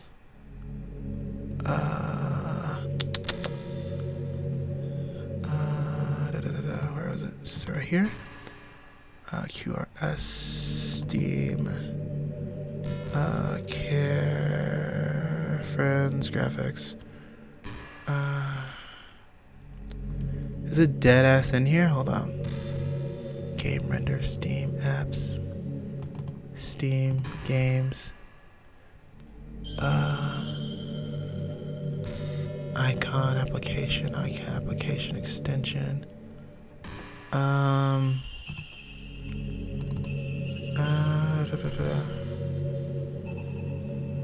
I wonder, hold on, let me see. Monika.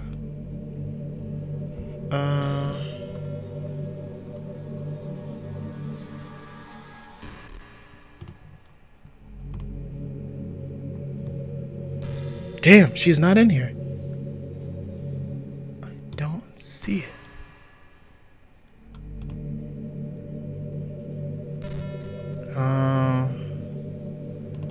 Documents. Damn, is say go in a game directory? I wish I paid attention. Hold up, I can back up in the... Let me go back in time in the stream real quick. I need to see where she said the file was.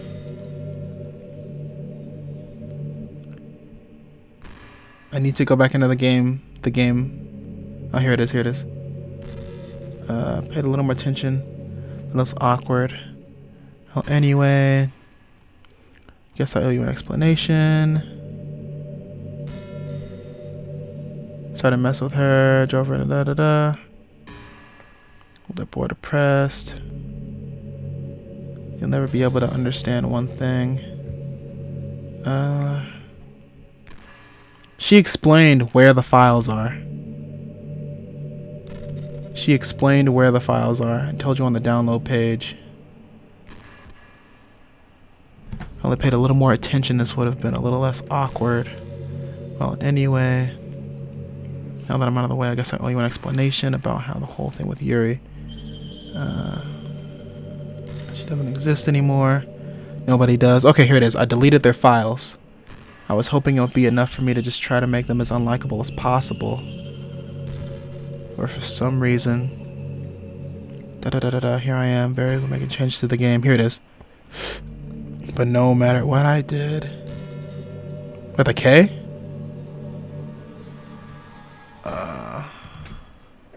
Monika.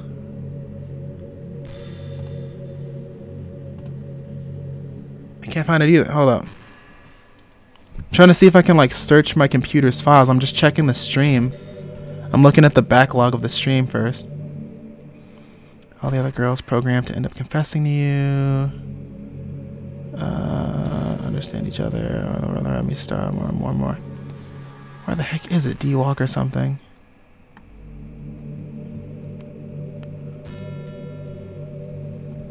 Oh my god, this is so fucking meta. I feel like I really have to delete her. This is all a game, right?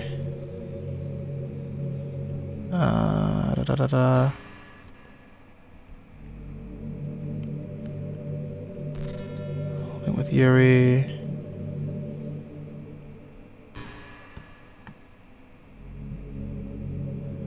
I'm really trying to find where she said, look at the chat log. I mean, yeah, I know, like, her name is spelled with a K, but I'm, like, trying to see, like, where she said the files for the game is. Because she said where she went in the files of my computer to delete the files for, like, to delete the characters. I'm so sorry I had to see that, though. Same thing happened with Sayori. It's been a while since you've heard that name. I'll just put her fucking... Oh, wait, hold up. Oh, she's talking. Is that each person sees their opinion as superior to one. Oh wait, hold up. When did she start talking again? She was just staring at me for the longest fucking time. Okay, whatever. Let's say you really like a certain movie, right? Someone comes along and tries to tell you the movie sucks because X, Y, and Z. Doesn't make you feel personally attacked. Because by saying that, it's like they're implying that you have bad taste. And once emotions enter the picture, it's almost guaranteed that other people left sour. But it's all about language. If you manage to make everything as subjective sounding as possible, then you will listen without feeling attacked. You could say I'm personally not a fan of it, and I felt like more if they did X, Y, things like that. Even if it works, and I can't skip her chat log either. Like it's all like she's talking. If you say I read on this website that it works like this, or if you admit that you're not an expert on it, then it's much more than like you're putting your knowledge on the table rather than forcing it onto them. If you put in an active effort to keep the discussion mutual and levels, they'll understand it. Then if you can share your opinions without... Plus people will start seeing you as an open-minded and good listener. It's a win-win, you know?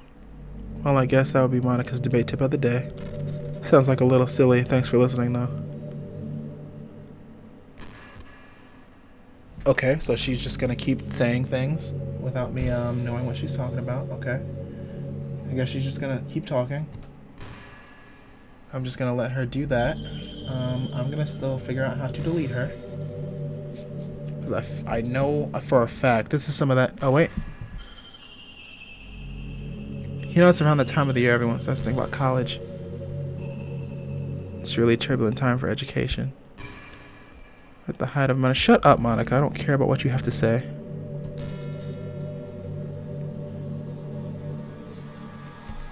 It's like a universal expectation that people just assume is the only option for them. They don't teach us in high school that there are other options out there. Like stuff in school, you know. Wait, how does she delete everyone else? Hold up.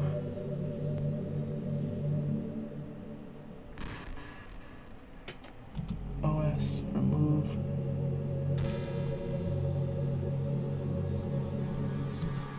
Hold up.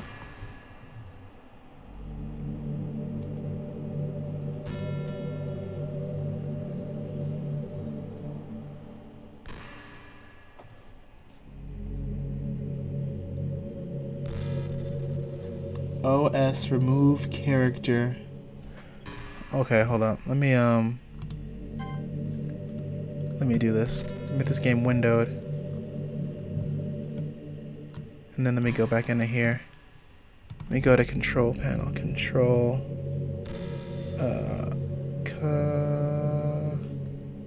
what was it? No, master. Damn, what is that thing called? It's under I'll actually return back to this.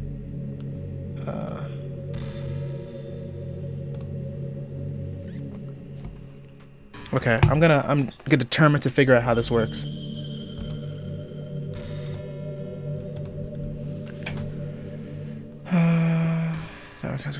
Go to college and the colleges. Yeah, like that's what I'm actually gonna do. I need to like figure out how to get to the actual file for the game. But also I remember I'm looking at the stream. I'm looking at the stream where she actually deleted Yuri and Natsuki from the game. And I'm gonna go to the command center or whatever that thing is called and code her out of the game. So I'm gonna like see if that's possible.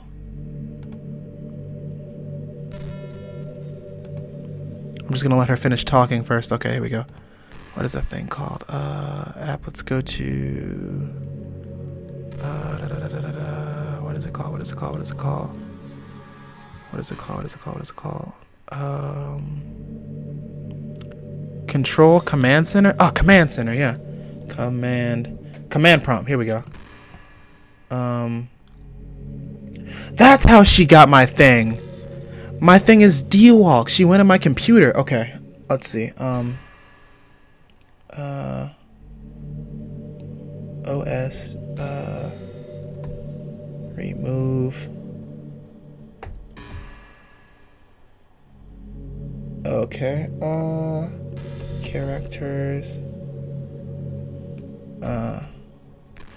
Monika. Monika, right? Monika. Yeah. Monika. Slash Monika. Dot. CHR. Closed. Parentheses. God damn it. Freaking A. It didn't work. How do I find the file for the game though? Doki Doki. Oh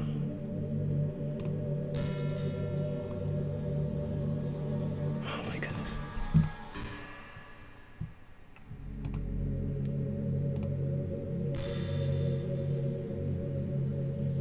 Oh my god. If you copy my character file onto a flash drive. If you copy my character file onto a flash drive, you can always have me with you. Okay. Let's see.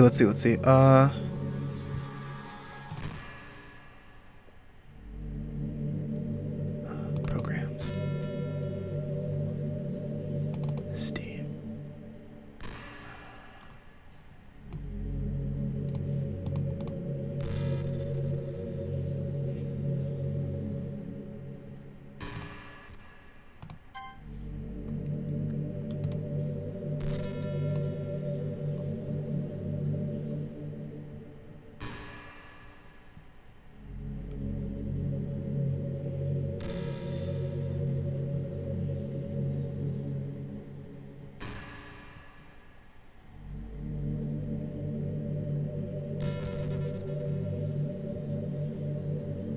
Forget about Natsuki. Sheesh.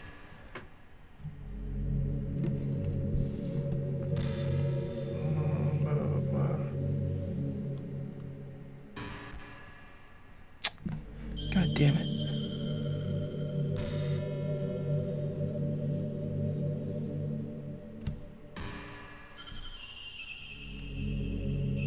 She's being super meta, and I do not appreciate it.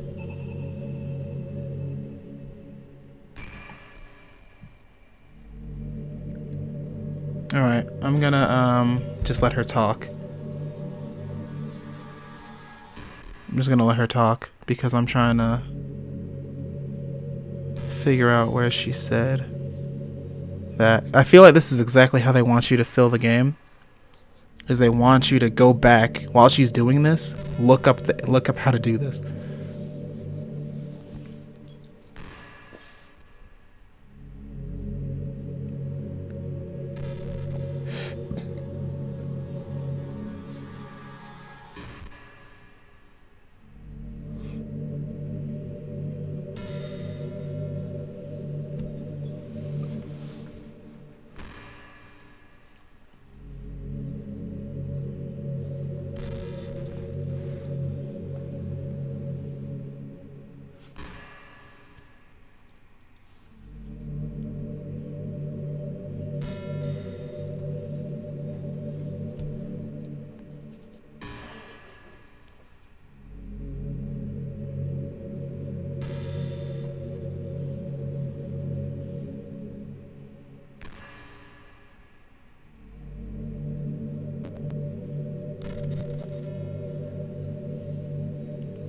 History button.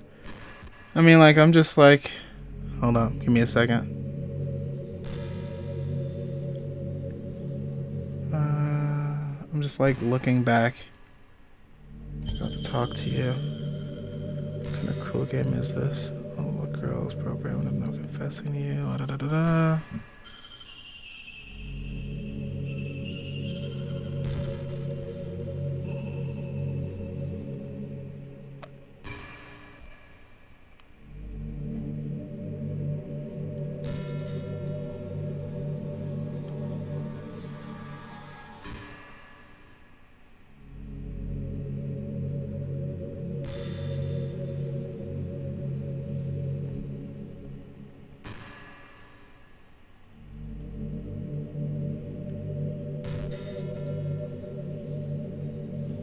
To get to the game directory, I have to go into the game's properties, browse, find the browse local files button.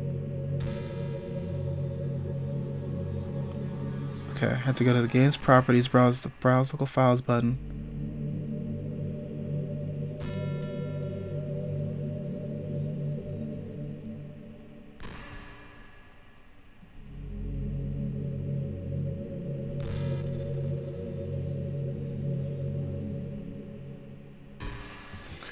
Okay.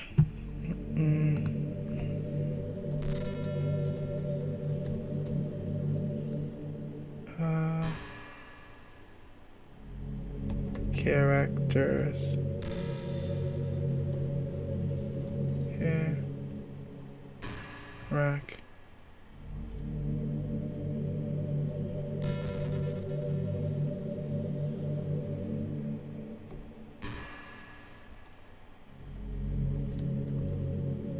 I feel like I'm spelling characters wrong. Characters. Oh my goodness. Oh my god. Steam apps.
God, this is so annoying.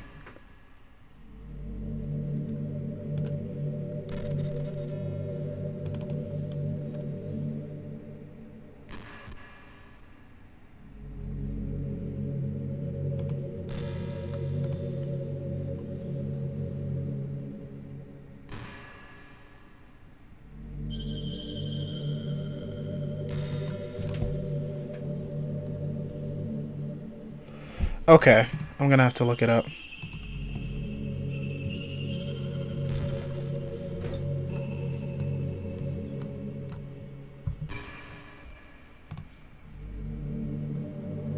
We're gonna have to look it up. We're gonna have to look it up.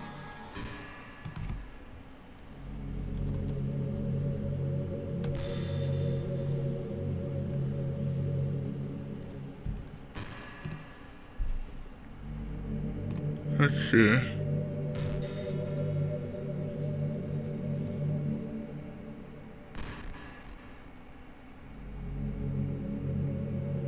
Let's see. Okay, here we go.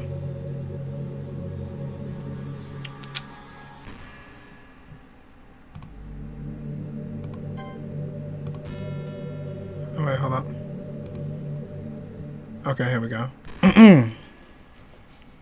Let's see. First, open up your file explorer. Go to PC. Internal drive.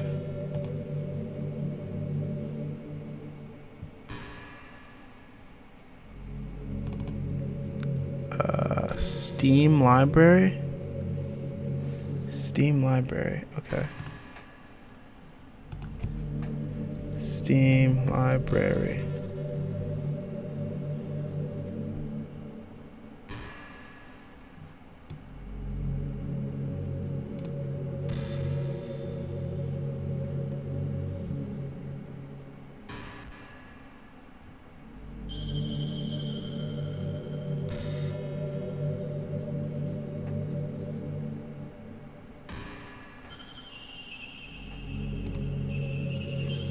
Like, there's no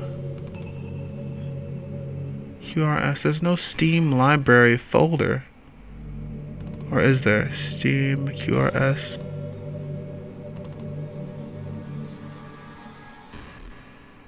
Steam.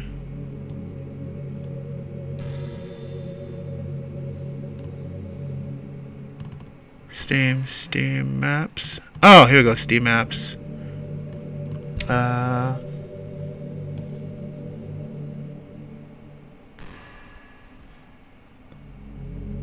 Alright, let's see. Go to Steam apps, label common. Oh, okay, there we go. And then just delete her, right? Yeah.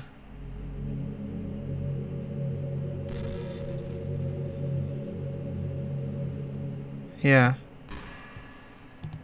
Yeah, and then just delete.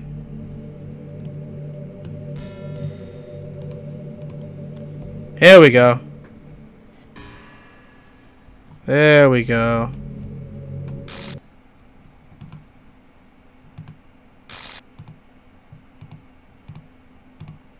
Damn, that was meta.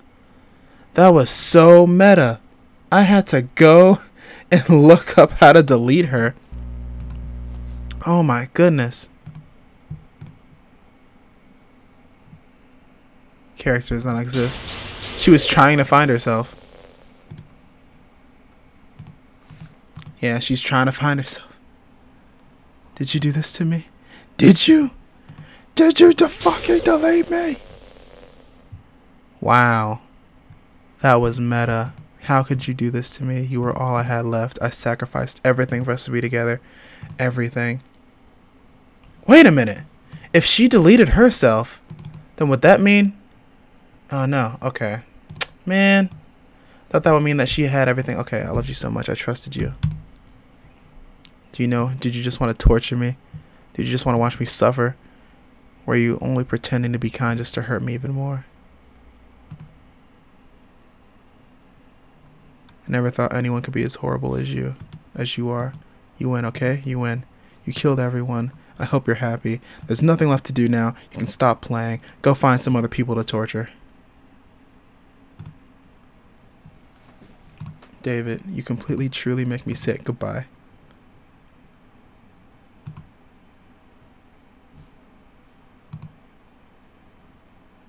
Is that it? Wait. I still love you. I can't help it. What's wrong with... Oh. What's wrong with me? How horrible am I for you to hit me this much? All my friends. I did so many awful things. So many selfish and disgusting things. I shouldn't have done any of this. I'm just messing up a world that I don't belong in. A world that you wanted to be a part of. I ruined it. I ruined everything. Maybe that's why you deleted me. Because I destroyed everything that you wanted. This is so meta. How can I do that to someone I love? That's not love. That's...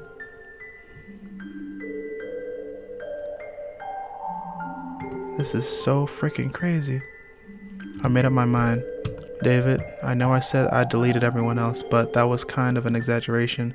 I couldn't find it in myself to do it, even though I knew they weren't real. They were still my friends, and I love them all. And I love the literature club.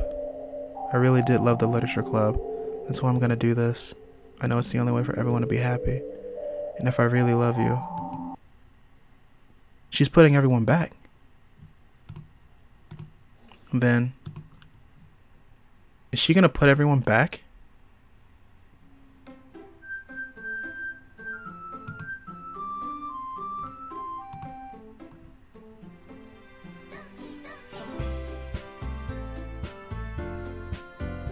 Whoa. Whoa. That's wild. That's insane.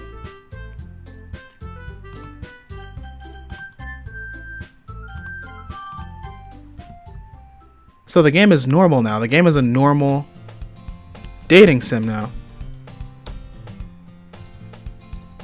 Sayori's back. Yo.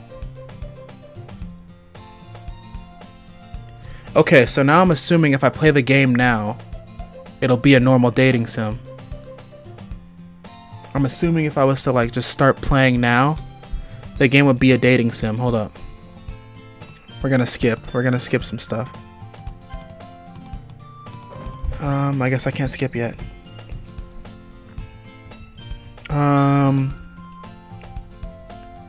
Okay. Yeah, I'm assuming the game is just a basic ass dating sim now.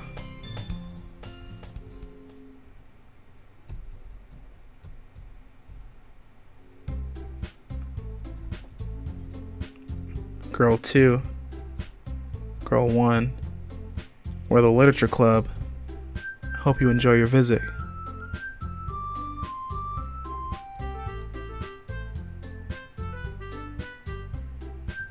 Nice to meet both of you.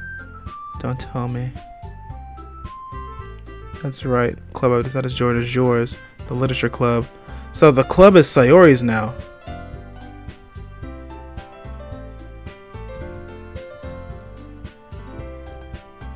So the club is dead ass Sayori's now.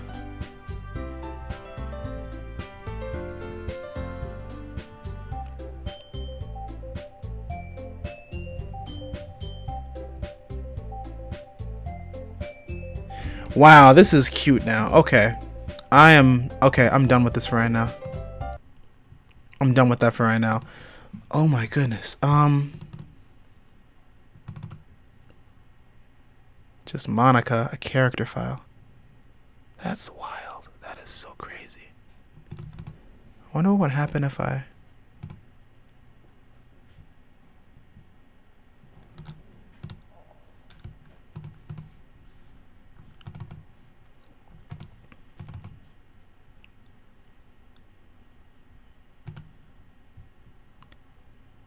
wonder what would happen if I put her back. Like, would the game literally start over? Like, is the game totally different if you don't?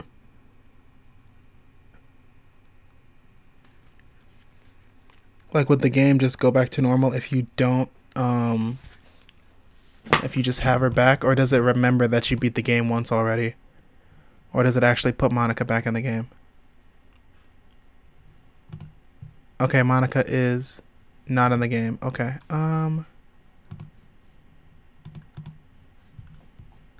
But I feel like the game is broken now. Okay, let me go back in the files and take her out of there. Delete. Delete. Send to. Okay, let me take her out of there before she breaks the game again.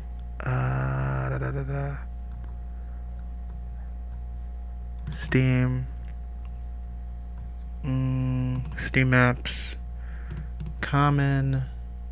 Doki Doki characters. It put everyone back. Wow, that's crazy. That is insane. Delete Monika. Okay, let's go back. Okay, let's actually... I don't want to get rid of this file, though. I'm going to just put her here. I'm just going to put her there because actually that's pretty... It's pretty wild that she did that. I'm just going to... Let's see how the game looks now when I put her back in there. When I take her out. Because she's not in the game's files anymore.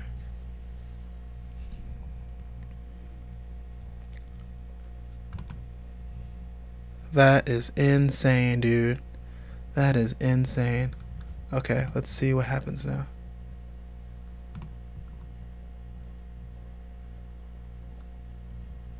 Okay, I don't know why there's no noise, but yeah. New game. Yeah, I'm assuming everything is okay now. Don't know why I can't hear anything, but I'm just checking to see if Monika's in there anymore. Because if she isn't, then that means everything's okay.